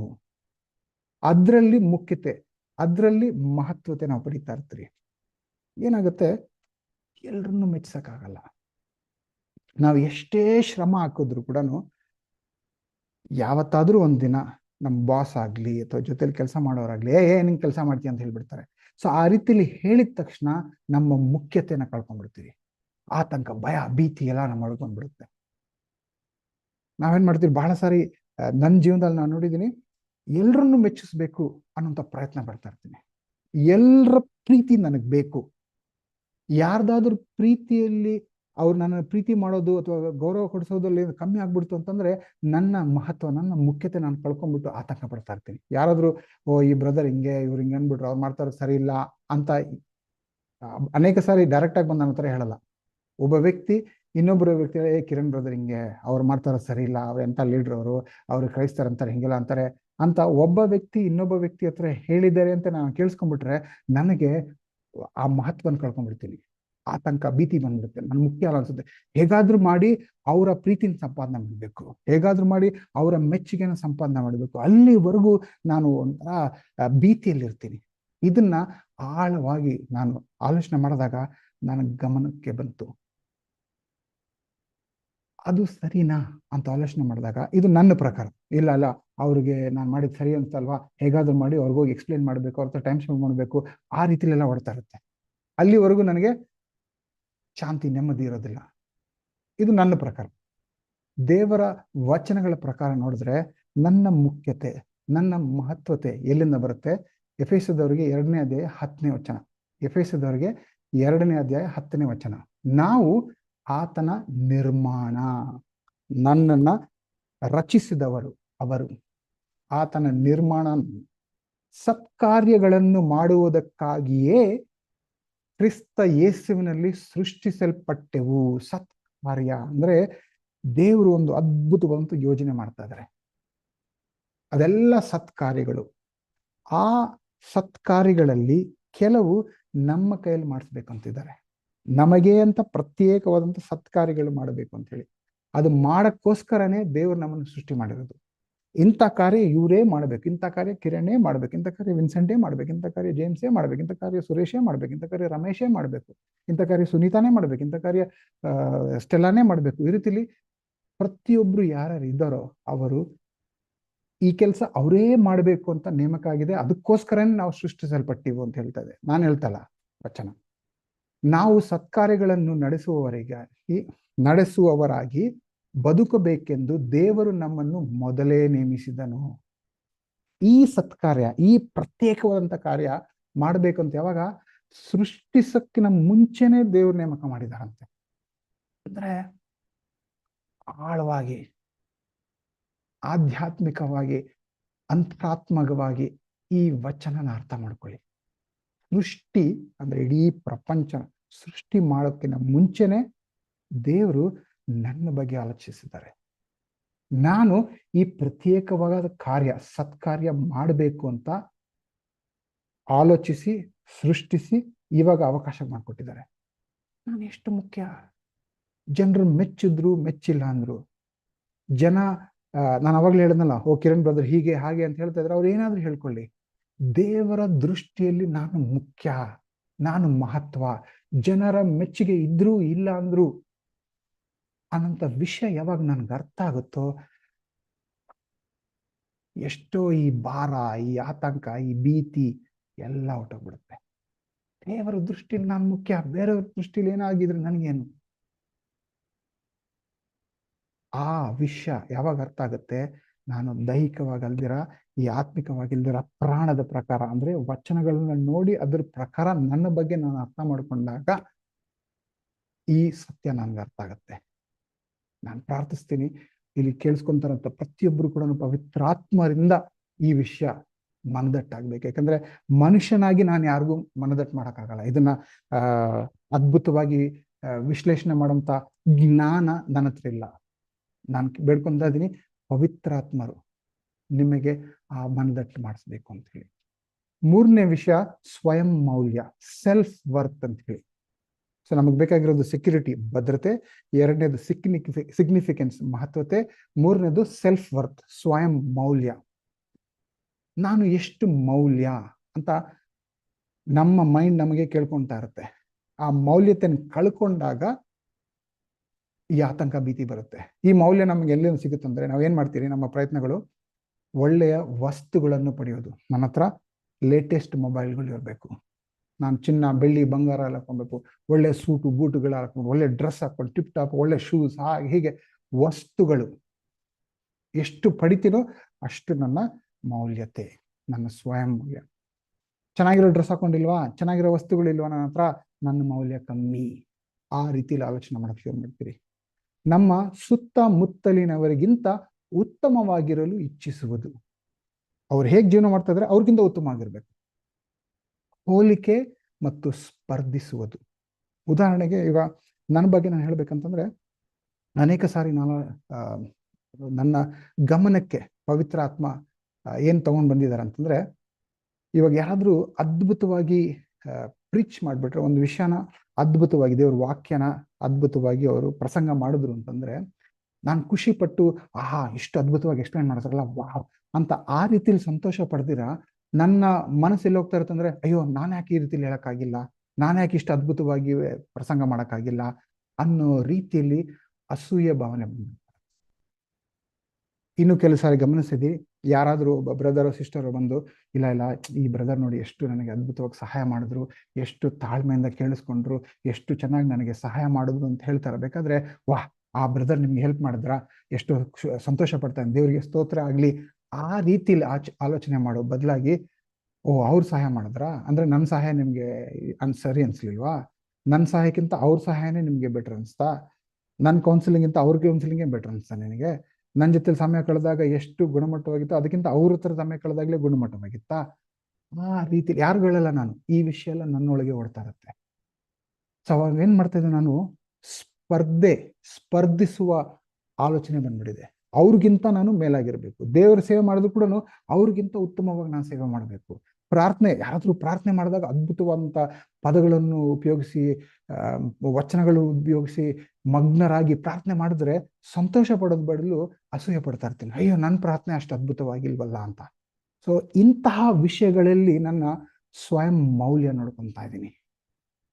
ಇದರಿಂದ ಬಹಳ ಸಾರಿ ಆ ನೆಮ್ಮದಿ, ಶಾಂತಿ, ಸಂತೋಷ, ತೃಪ್ತಿ ಕಳ್ಕೊಂತಾ ಇರ್ತೀವಿ. ಇದು ದೈಹಿಕವಾಗಿ, ಆತ್ಮಿಕವಾಗಿ ಜೀವನ ಮಾಡ್ತಾ ಇದ್ರೆ. ಪ್ರಾಣದ ಪ್ರಕಾರ ಜೀವನ ಮಾಡಬೇಕು ಅಂದ್ರೆ, ಪವಿತ್ರ ಆತ್ಮರ ಸಹಾಯದಿಂದ ಜೀವನ ಮಾಡಬೇಕು ಅಂದ್ರೆ ವಚನ ಏನ್ ಹೇಳುತ್ತೆ, ಯೆಶಾಯ 43:4 ಏನ್ ಹೇಳ್ತದೆ, ನೀನು ನನ್ನ ದೃಷ್ಟಿಯಲ್ಲಿ ಅಮೂಲ್ಯನು, ಮಾನ್ಯನು, ಪ್ರಿಯನು ಆಗಿರುವುದರಿಂದ ನಾನು ನಿನಗೆ ಬಲವಾಗಿ ಮನುಷ್ಯರನ್ನು ನಿನ್ನ ಪ್ರಾಣಕ್ಕೆ ಪ್ರತಿಯಾಗಿ ಜನಾಂಗಗಳನ್ನು ಕೊಡುವೆನು. ಏನ್ ಹೇಳ್ತಾ ಇದ್ರೆ, you are precious and honoured in my sight, I love you. ನೀನು ನನ್ನ ದೃಷ್ಟಿಯಲ್ಲಿ, ದೇವ್ರು ಹೇಳ್ತಾ ಇರೋದು ಅಮೂಲ್ಯನು ಅಂದ್ರೆ ದೇವರ ದೃಷ್ಟಿಯಲ್ಲಿ ನಾನು ಮೂಲ್ಯಕ್ಕಿಂತ ಜಾಸ್ತಿ ಅಂದ್ರೆ ಬೆಲೆ ಕಟ್ಟಕ್ಕಾಗಲ್ಲ, ಅಷ್ಟು ಅಮೂಲ್ಯ ನಾನು. ಮಾನ್ಯನು ದೇವ್ರ ದೃಷ್ಟಿಯಲ್ಲಿ ಮಾನ್ಯನ, ಇಷ್ಟು ದೊಡ್ಡ ಕೆಟ್ಟ ಪಾಪಿ ನಾನು ಅವ್ರ ದೃಷ್ಟಿಯಲ್ಲಿ ಮಾನ್ಯನ. ನಾನು ಹೇಳ್ತಾ ಇಲ್ಲ, ವಚನ ಹೇಳ್ತಾ ಇದ್ದೆ, ಪ್ರಿಯನೂ ಆಗಿರುವ ಕಾರಣವಾಗಿ. ಈ ವಚನಗಳಿಂದ, ಆ ವಚನಗಳ ಸತ್ಯ, ಆಳವಾದಂತ ಸತ್ಯ ಅರ್ಥ ಮಾಡ್ಕೊಂಡ್ಬಿಟ್ರೆ ನಮಗಿಂತ ಸಂತೋಷ, ಉಲ್ಲಾಸ, ನೆಮ್ಮದಿ, ತೃಪ್ತಿಕರ ಜೀವನ ಬೇರೆ ಯಾರ ನಾವೆಲ್ಲ ತವಕ ಪಡ್ತಾ ಇದ್ರಿ. ಯಾಕೆ? ನಾವು ಇನ್ನೂ ದೈಹಿಕವಾಗಿ ಜೀವನ ಮಾಡ್ತಾ ಇದ್ರಿ, ಇನ್ನು ನಮ್ಮದೇ ಆದಂತಹ ಆಲೋಚನೆಗಳು, ಅನಿಸಿಕೆಗಳು, ಆತ್ಮದ ಪ್ರಕಾರ ಜೀವನ ಮಾಡ್ತಾ ಇದ್ರಿ. ಅದ್ರ ಬದಲಾಗಿ ಪ್ರಾಣ, ಸ್ಪಿರಿಟ್, ವಿ ಆರ್ ಸ್ಟಿಲ್, ಇಂಗ್ಲಿಷಲ್ಲಿ ಹೇಳ್ಬೇಕಂದ್ರೆ we are still living bodily, body ಡಿಸೈರ್ಗೋಸ್ಕರ, we are still living soulish, ಆತ್ಮದ ಪ್ರಕಾರ. ಆ ರೀತಿಲಿಂದ ಸ್ಪಿರಿಟ್ ಪ್ರಕಾರ ಜೀವನ ಮಾಡಬೇಕು. ಅಂದ್ರೆ ನಾನು ನನ್ನ ಸ್ವಂತ ಅನಿಸಿಕೆಗಳ ಪ್ರಕಾರ ಅಲ್ದಿರ ಆಳವಾಗಿ ನೋಡಿ, ಎಲ್ಲಿಂದ ನನಗೆ ಸಂತೋಷ ಸಿಗ್ತಾ ಇದೆ, ಎಲ್ಲಿಂದ ನನಗೆ ತೃಪ್ತಿ ಸಿಗ್ತಾ ಇದೆ, ಎಲ್ಲಿಂದ ನನಗೆ ಭದ್ರತೆ ಸಿಗ್ತಾ ಇದೆ, ಎಲ್ಲಿಂದ ನನಗೆ ಮಹತ್ವ ಸಿಗ್ತಾ ಇದೆ, ಎಲ್ಲಿಂದ ನನಗೆ ಸ್ವಯಂ ಮೌಲ್ಯ ಸಿಗ್ತಾ ಇದೆ, ಪ್ರಾಪಂಚಿಕವಾಗಿ ಸಿಗ್ತಾ ಇದೆಯಾ, ದೇವರ ವಚನಗಳ ಮೂಲಕ ಸತ್ಯನ ಅರ್ಥ ಮಾಡ್ಕೊತಾ ಇದ್ದೀನ. ಈ ವಿಷಯ ಅಂದ್ರೆ ಏನೇ ವಿಷಯ ಆದ್ರೂ ಕೂಡ ನಾನು ನನ್ನ ಸ್ವಂತ ಆಲೋಚನೆ ಅಲ್ಲ, ಅವರು ಇವ್ರು ಹೇಳ್ತಾರಲ್ಲ, ಸತ್ಯವೇದ ವಚನಗಳ ಪ್ರಕಾರ ನಾನು ನೋಡ್ತೀನಿ. ಆ ರೀತಿ ಜೀವನ ಮಾಡಿದಾಗ ನಾವು ಆಧ್ಯಾತ್ಮಿಕ ಶಿಸ್ತಿನಲ್ಲಿ ಬೆಳೀತಾ ಇದ್ರಿ. ಅದು ಸುಲಭ ಅಲ್ಲ. ಪ್ರತಿ ಸಾರಿ ಕೂಡ ಇವಾಗ ಓಟದ ಪಂದ್ಯದಲ್ಲಿ ನಾನು ವೇಗವಾಗಿ ಓಡಿ ಆ ಪಂದ್ಯಲ್ಲಿ ಮುಗಿಸ್ಬೇಕು ಅಂತಂದ್ರೆ ನಾನು ತರಬೇತಿ ತಗೋಬೇಕು. ಏನೋ ಇಷ್ಟು ದೂರ ಓಡಕ್ಕಾಗಲ್ಲ, ನಾನು ಒಂದು 10 ಕಿಲೋಮೀಟರ್ ಓಡಬೇಕು ಅಂತಂದ್ರೆ 1 ಕಿಲೋಮೀಟರ್ ಹೋಗಿ ಅಂತಂದ್ರೆ ತರಬೇತಿ ತಗೊಂಡು ನೆಕ್ಸ್ಟ್ ದಿನ ನಾನು 1.5 ಕಿಲೋಮೀಟರ್ ಹೋಗೋ ತನಕ ಆದ್ರೂ ತರಬೇತಿ ತಗೋಬೇಕು. ಅದರಿಂದ ನೆಕ್ಸ್ಟ್ ವಾರದಿಂದ ಅಟ್ಲೀಸ್ಟ್ 2-3 ಕಿಲೋಮೀಟರ್ ಓಡೋ ತನಕ ಆದ್ರು ಆ ರೀತಿಲಿ ತರಬೇತಿ ತಗೊಂಡು ನಾವು ಶಿಸ್ತಿನಿಂದ ಮಾಡ್ಕೊಂಡು ಹೋಗ್ತಾ ಇದ್ದಂದ್ರೆ ಒಂದಿನ 10 ಕಿಲೋಮೀಟರ್ ಓಡೋಕ್ಕೂ ಸಾಧ್ಯ ಆಗುತ್ತೆ. ಆ ಶಿಸ್ತು ಆಧ್ಯಾತ್ಮಿಕ ಜೀವನದಲ್ಲಿ ಬರಬೇಕು. ಪ್ರತಿದಿನ ನಾನು ದೇವರ ವಚನಗಳ ಪ್ರಕಾರ ನೋಡ್ತಾ ಇದ್ದೀನ, ಪವಿತ್ರ ಆತ್ಮರ ಪ್ರಕಾರ ಹೋಗ್ತಾ ಇದ್ದೀನ, ಅಥವಾ ನನ್ನ ದೇಹದ ಪ್ರಕಾರ, ನನ್ನ ಸ್ವಂತ ಆತ್ಮದ ಪ್ರಕಾರ ಹೋಗ್ತಾ ಇದ್ದೀನಿ. ಶಿಸ್ತಿನಲ್ಲಿ ಬರಬೇಕು. ಪ್ರತಿದಿನ ಸ್ವಲ್ಪ ಸಮಯ ತಗೊಳ್ಳಿ. ಇವತ್ತು ಏನೆಲ್ಲ ಆಯ್ತು, ಎಲ್ಲೆಲ್ಲಿ ನಾನು ದೈಹಿಕವಾಗಿ ಜೀವನ ಮಾಡಿದೆ, ನನ್ನ ಆತ್ಮದ ಪ್ರಕಾರ ಜೀವನ ಮಾಡಿದೆ, ಎಲ್ಲೆಲ್ಲಿ ಪ್ರಾಣದ ಪ್ರಕಾರ ಜೀವನ ಮಾಡಿಲ್ಲ, ಸ್ಪಿರಿಟ್ ಪ್ರಕಾರ ಜೀವನ ಮಾಡಿಲ್ಲ, ಪ್ರತಿದಿನ ಸ್ವಲ್ಪ ಸಮಯ ತಗೊಂಡು ಮೆಲುಕು ಹಾಕಿ ನೋಡಿ. ಇವತ್ತು ನಾನು ನೋಡಿದೆ, ಉದಾಹರಣೆಗೆ ಹೇಳ್ತಾ ಇದ್ದೀನಿ, ಇವತ್ತು ಕೆಲವು ಫೋನ್ಗಳು ಬಂದಾಗ ಕೆಲವರು ಮಾತಾಡಿರುವಂಥ ವಿಷಯ ನೋಡಿದ ತಕ್ಷಣ ನನಗೆ ಕೋಪ ಬಂತು. ಅವ್ರಿಗೆ ಪಾಠ ಕಲಿಸ್ಬೇಕು, ಅವ್ರು ಏನು ಅನ್ಕೊಂಡ್ಬಿಟ್ಟಿದ್ದಾರೆ, ನಾನು ಹೆಂಗ್ ಮಾತ್ರ ಬೇಕಾದ್ರೆ ಉಪಯೋಗಿಸ್ಕೋಬೋದಾ, ಸ್ವಲ್ಪನೂ ಕೂಡ ಬೆಲೆನೇ ಕೊಡ್ತಲ್ಲ, ಹಾಗೆ ಹೀಗೆ ಅಂತ. ನನ್ನನ್ನು ಆ ತಕ್ಷಣ ನಿಲ್ದ್ಬಿಟ್ಟು ನಾವು ನೋಡ್ಬೇಕಾಗಿತ್ತು, ಏನ್ ಮಾಡ್ತಾ ಇದ್ದೀನಿ, ನನಗೂ ಪ್ರಪಂಚದಲ್ಲಿರುವಂಥ ವ್ಯಕ್ತಿಗೂ ಏನ್ ವ್ಯತ್ಯಾಸ, ನಾನೆಂತ ಕ್ರೈಸ್ತನಾಗಿದ್ದೀನಿ, ಆ ರೀತಿ ನಾನು ಪ್ರತಿಕ್ರಿಯಿಸಬಾರ್ದು ಅಂತ ಹೇಳಿ ಸ್ವಲ್ಪ ಸಮಯ ತಗೊಂಡು ತಾಳ್ಮೆಯಿಂದ ಯಾಕೆ ಈಗ ಆಗ್ತಾ ಇದೆ, ಯಾಕೆ ಆ ಬ್ರದರ್ ಹಂಗಂದ್ರು, ಯಾಕೆ ಈ ರೀತಿಲಿ ಹೇಳಿದ್ರು ಫೋನಲ್ಲಿ ಅಂತ ಆಲೋಚನೆ ಮಾಡಿ ನೋಡ್ದ ಅಂತಂದ್ರೆ, ಓ ಈ ತರ ಅಂತ ಅಂದ್ರೆ ಪವಿತ್ರ ಆತ್ಮರ ಮಾರ್ಗದರ್ಶನದಿಂದ ಅದನ್ನ ಸರಿಯಾದ ರೀತಿಯಲ್ಲಿ ನಿಭಾಯಿಸಕ್ ಸಾಧ್ಯ ಆಯ್ತು. ಸೊ ಆ ರೀತಿಲಿ ಪ್ರತಿದಿನ ಹೆಂಡತಿಗೆ ಬೈದ್ಬಿಟ್ರ, ಅಥವಾ ಗಂಡನ ಬೈದ್ಬಿಟ್ರ, ಗಂಡನ ಜೊತೆ ಜಗಳ ಆಗ್ಬಿಡ್ತಾ, ಅಥವಾ ಮಕ್ಕಳು ಬೈದ್ಬಿಟ್ರ, ಅಥವಾ ಕೆಲಸದಲ್ಲಿ ಏನಾದ್ರು ಆಯ್ತಾ, ಪ್ರತಿದಿನ ನಾನು ದೇಹದ ಪ್ರಕಾರ ಹೋಗ್ತಾ ಇದ್ದೀನಿ. ದೇಹದಿಂದ ಬರೋದು ದೇಹನೇ, ಆತ್ಮನಿಂದ ಅಂದ್ರೆ ಪ್ರಾಣ, ಸ್ಪಿರಿಟ್, ಹೋಲಿ ಸ್ಪಿರಿಟ್, ಇವರ ಮಾರ್ಗದರ್ಶನದಲ್ಲಿ ನಾನು ನಡ್ಕೊಂಡು ಹೋಗೋ ಶಿಸ್ತು ನನ್ನಲ್ಲಿ ಬರಬೇಕು. ಪ್ರತಿದಿನ ಕೇಳಿಸ್ಕೊಂತ ಇರಬೇಕು ಅವ್ರ ಮಾತು. ಅದೆಲ್ಲೆಲ್ಲಿ ಸಿಗುತ್ತೆ? ಸುಲಭವಾಗಿ ವಚನಗಳ ಅಧ್ಯಯನದಲ್ಲಿ ಸಿಗುತ್ತೆ. ನಾನು ಏನೇ ಮಾಡಿದ್ರು ವಚನಗಳ ಪ್ರಕಾರ ಮಾಡ್ತಾ ಇದ್ದೀನಿ, ವಚನಗಳ ಪ್ರಕಾರ ಆ ಹೋಲಿಕೆ ಮಾಡ್ಕೊಂಡು ಹೋಗ್ತಾ ಇದ್ರೆ ಈ ಶಿಸ್ತು ನನ್ನಲ್ಲಿ ಬರುತ್ತೆ. ಆ ಶಿಸ್ತಿನಲ್ಲಿ ನಡ್ಕೊಂಡು ಹೋಗ್ತಾ ಇದ್ದಂತಂದ್ರೆ ದೇವರ ಉದ್ದೇಶ ನೆರವೇರುತ್ತೆ. ಏನದು? ಇಜ್ಜಲು ನಾವು ವಜ್ರರಾಗ್ತೀರಿ. ಸೊ ಆ ರೀತಿಲಿ ನಾವು ಪ್ರತಿಯೊಬ್ಬರಿಗೂ ಮಾರ್ಗದರ್ಶನ ಸಿಗಲಿ ಅಂತ ಹೇಳಿ ದೇವ್ರ ಹತ್ರ ಬೇಡ್ಕೊಳ್ತಾ ಇದ್ದೀನಿ. ಈಗ ನಾವು ಕರ್ತರ ಭೋಜನದಲ್ಲಿ ಪಾಲ್ಗೊಳ್ತಾ ಇದ್ದೀರಿ. ಈ ಕರ್ತರ ಭೋಜನದಲ್ಲಿ ಪಾಲ್ಗೊಳ್ಬೇಕಾದ್ರೆ ಯೇಸು ಕ್ರಿಸ್ತರು ನಮಗೋಸ್ಕರ ಏನ್ ಮಾಡುದು ಶಿಲ್ಬೆ ಮೇಲೆ, ಆ ಮಹಾ ತ್ಯಾಗ, ಆ ಪ್ರೀತಿ ನಾವು ಸದಾ ನೆನೆಸ್ಕೋಬೇಕು ಅಂತ ಈ ವಾರ ನಾವು ಕರ್ತರ ಭೋಜನದಲ್ಲಿ ಪಾಲ್ಗೊಳ್ತೇವೆ. ಸೊ ಇದು ತಗೊಳಕ್ಕಿಂತ ಮುಂಚೆ ನಮ್ಮ ಹೃದಯಗಳನ್ನ ಪರಿಶೀಲನೆ ಮಾಡ್ಕೊಳ್ಳೋಣ. ಆಲೋಚನೆ ಮಾಡಿ ನೋಡಿ, ಈಗ ಮೋದಿ ನಮ್ಮ ಪ್ರಧಾನಮಂತ್ರಿಯವರು ಫ್ರಾನ್ಸ್, ಅಮೆರಿಕಾ ಈ ರೀತಿಲಿ ಹಲವಾರು ದೇಶಗಳಿಗೆ ಹೋಗ್ತಾ ಇರ್ತಾರೆ. ಸೊ ಆ ದೇಶಗಳಿಗೆಲ್ಲ ಹೋಗ್ಬೇಕಾದ್ರೆ ಅವರು ಖುದ್ದಾಗಿ ನಿಮಗೆ ಫೋನ್ ಮಾಡಿಬಿಟ್ಟು, ಬ್ರದರ್, ಸಿಸ್ಟರ್, ನೀವು ನನ್ನ ಜೊತೆಲಿ ಬರಬೇಕು, ನಾನು ಅಮೆರಿಕ ಹೋಗ್ತಿದ್ದೀನಿ, ನೀವು ನನ್ನ ಜೊತೆಲಿ ಬನ್ನಿ ಅಂತ ಎಲ್ಲೆಲ್ಲಿ ಹೋಗ್ತಿದ್ರೆ ನಮ್ಮನ್ನು ಕರ್ಕೊಂಡು ಹೋಗ್ತಾ ಇದ್ರೆ ಹೇಗಿರುತ್ತೆ? ನೀವು ನನ್ನ ಜೊತೆಲಿ ಇದ್ರೆ ನನಗೆ ಒಂದು ಹುಮ್ಮಸ್ ಸಿಗುತ್ತೆ, ಬನ್ನಿ ಜೊತೆಲಿ ಬನ್ನಿ ನೀವು ಅಂತ ಹೇಳಿ ಕರ್ಕೊಂಡು ಹೋಗ್ತಾ ಇದ್ದಾರೆ.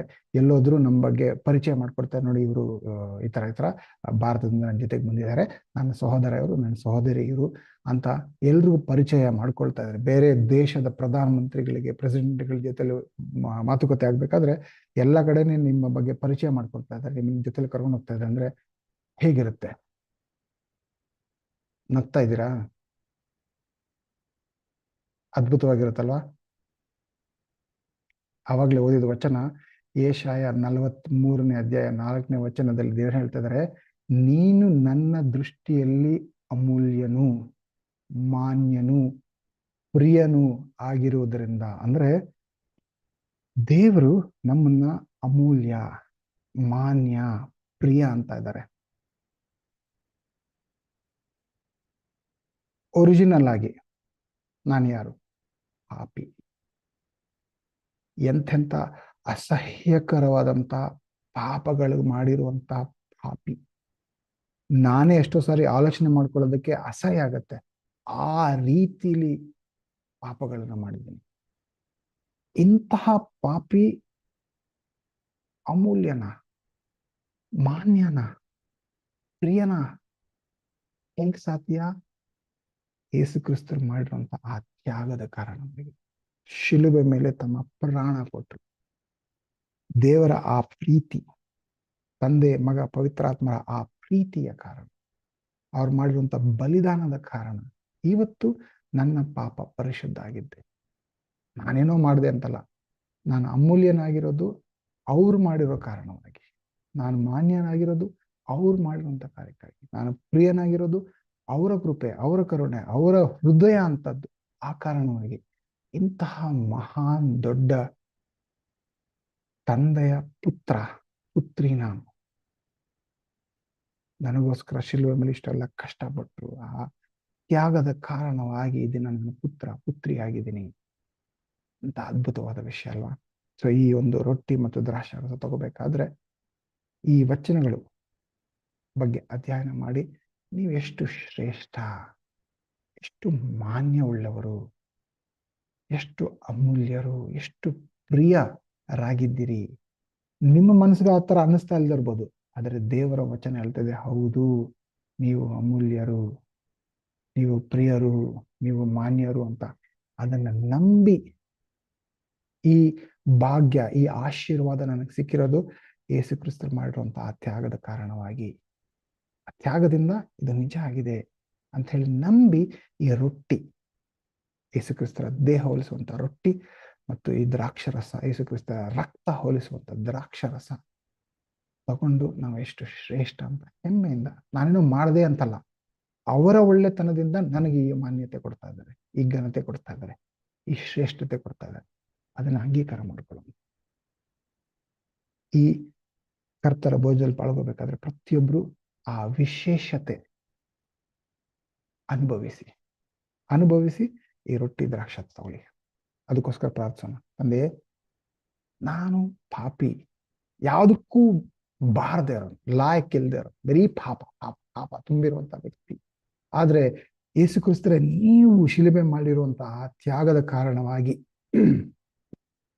ನಿಮ್ಮ ಕರುಣೆಯುಳ್ಳ ಹೃದಯದ ಕಾರಣವಾಗಿ, ನಿಮ್ಮ ಅಪಾರವಾದಂತ ವಿಶಾಲವಾದಂತ ಪ್ರೀತಿ ತುಂಬಿದ ಹೃದಯದ ಕಾರಣವಾಗಿ ನೀವು ಹೇಳ್ತಾ ಇದ್ದೀರಾ, ನಿಮ್ಮ ದೃಷ್ಟಿಯಲ್ಲಿ ನಾನು ಮಾನ್ಯನು, ನಾನು ಪ್ರಿಯನು, ನಾನು ಅಮೂಲ್ಯನು ಅಂತ. ಅನೇಕ ಸಾರಿ ನಮ್ಮ ಮನಸ್ಸು ಒಪ್ಕೊಳ್ಳಲ್ಲ ಸ್ವಾಮಿ, ಆದ್ರೆ ಇದು ನಿಜ. ನನ್ನನ್ನು ಯಾಕೆ ನೀವು ಮಾನ್ಯ ಅಂತೀರಾ?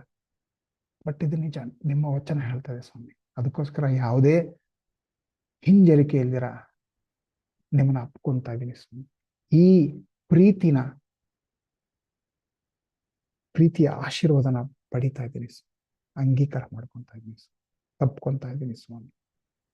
ಈ ಆಶೀರ್ವಾದಕ್ಕೋಸ್ಕರ ಕೃತಜ್ಞತೆ ಹೇಳ್ತಾ ಈ ರೊಟ್ಟಿ ಮತ್ತು ದ್ರಾಕ್ಷಾರಸ ಅಂದ್ಬಿಟ್ಟು ಆಶೀರ್ವಾದ ಪ್ರತಿಯೊಬ್ಬರು ಕೂಡ ಈ ಅನಿಸಿಕೆಯಲ್ಲಿ ತುಂಬ ಹೋಗ್ಬೇಕು. ಇದು ನಿಜ, ಪ್ರತಿಯೊಬ್ಬರು ಅಮೂಲ್ಯರು, ಪ್ರತಿಯೊಬ್ಬರು ಮಾನ್ಯರು, ಪ್ರತಿಯೊಬ್ಬರು ಪ್ರಿಯವುಳ್ಳವರು. ಈ ಸತ್ಯ ಪ್ರತಿಯೊಬ್ಬರಲ್ಲೂ ಕೂಡ ಆಳವಾಗಿ, ಏನೇ ಆದ್ರೂ ಅಲ್ಲಾಡದೇ ಇರೋ ರೀತಿಯಲ್ಲಿ ಆಳವಾಗಿ ನಾಟಬೇಕು ಸ್ವಾಮಿ. ಆ ರೀತಿಯಲ್ಲಿ ನೀವು ಮಾಡ್ತೀರಂತ ನಂಬಿ ನಮಗೋಸ್ಕರ ಶಿಲುಬೆ ಮೇಲೆ ಬಿಟ್ಟಿರುವಂತಹ ಪಾಡು, ತ್ಯಾಗ, ರಕ್ತ ಸುರುವಿಕೆ, ನೋವು ತಗೊಂಡಿದ್ದಕ್ಕೋಸ್ಕರ ಕೃತಜ್ಞತೆ ಹೇಳ್ತಾ ಈ ಪ್ರಾರ್ಥನೆ ಯೇಸುವೆ ನಿಮ್ಮ ನಾಮದ ಕೈ ಮುಗಿಸ್ತಾ ಇದ್ರಿ. ಆಮೇನ್.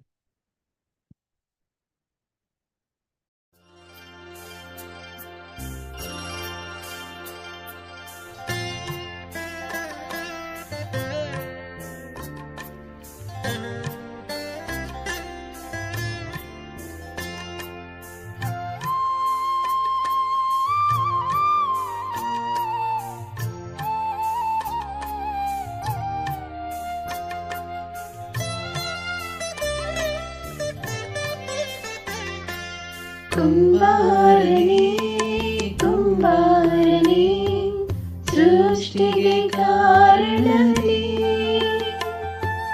ಜೇಡಿ ಮಣ್ಣಾದ ನನ್ನನು ದೃಷ್ಟಿಸಿ ನೋಡಿದೆನಿ.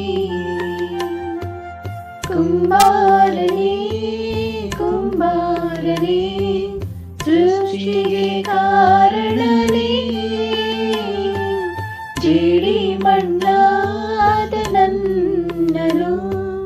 ಸೃಷ್ಟಿಸಿ ನೋಡಿದೆನಿ.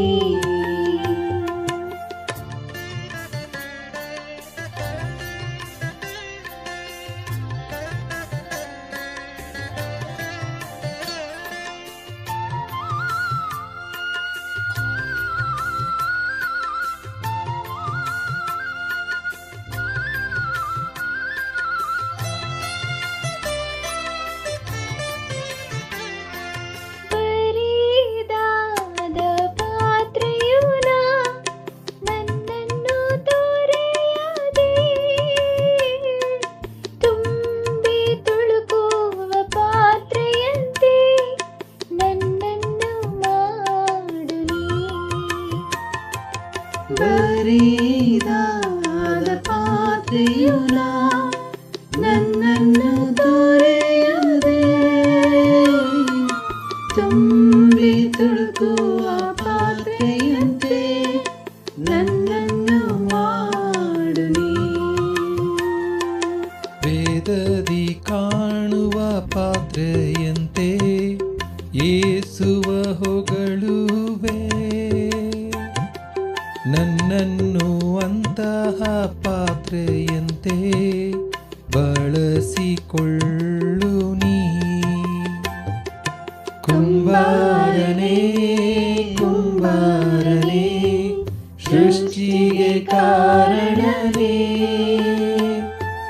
ಜೇಡಿ ಮಣ್ಣಾದ ನನ್ನನು ಸೃಷ್ಟಿಸಿ ನೋಡಿದೆನಿ.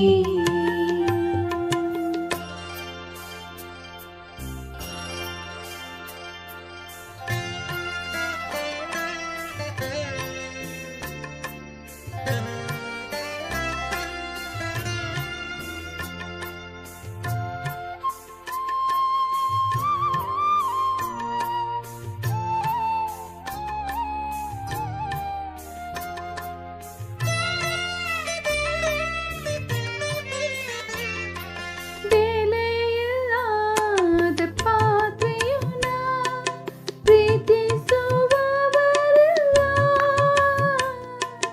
ಬೆಲೆಯಿಲ್ಲ ನಿನ್ ಕೃಪೆಯಿಂದ ಶ್ರೇಷ್ಠವಾಗಿಸು ನೀ.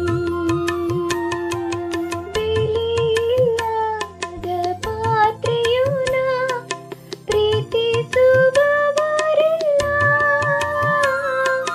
ಬೆಲೆಯಿಲ್ಲ ನಿನ್ ಕೃಪೆಯಿಂದ ಶ್ರೇಷ್ಠವಾಗಿಸು ನೀ. ತಡೆಯೆಲ್ಲವಾಗಲಿಸಿ ನಿನ್ನಂತೆ ಮಾರ್ಪಡಿಸು, ಜಜ್ಜಿಸಿ ನನ್ನನು ನಿನಗಾಗಿಯೇ ಸ್ವಾಸ್ಥ್ಯಗೊಳಿಸು ನೀ. ಕುಂಬಾರನೇ ಕುಂಬಾರನೇ, ಸೃಷ್ಟಿಗೆ ಕಾರಣನೇ, ಜೇಡಿ ಮಣ್ಣಾದ ನನ್ನನು ಸೃಷ್ಟಿಸಿ ನೋಡಿದೆನಿ. ಕುಂಬಾರನೇ ಕುಂಬಾರನೇ, ಸೃಷ್ಟಿಗೆ ಕಾರಣನೇ, ಜೇಡಿ ಮಣ್ಣಾದ ನನ್ನನು ಸೃಷ್ಟಿಸಿ ನೋಡಿದೆನಿ.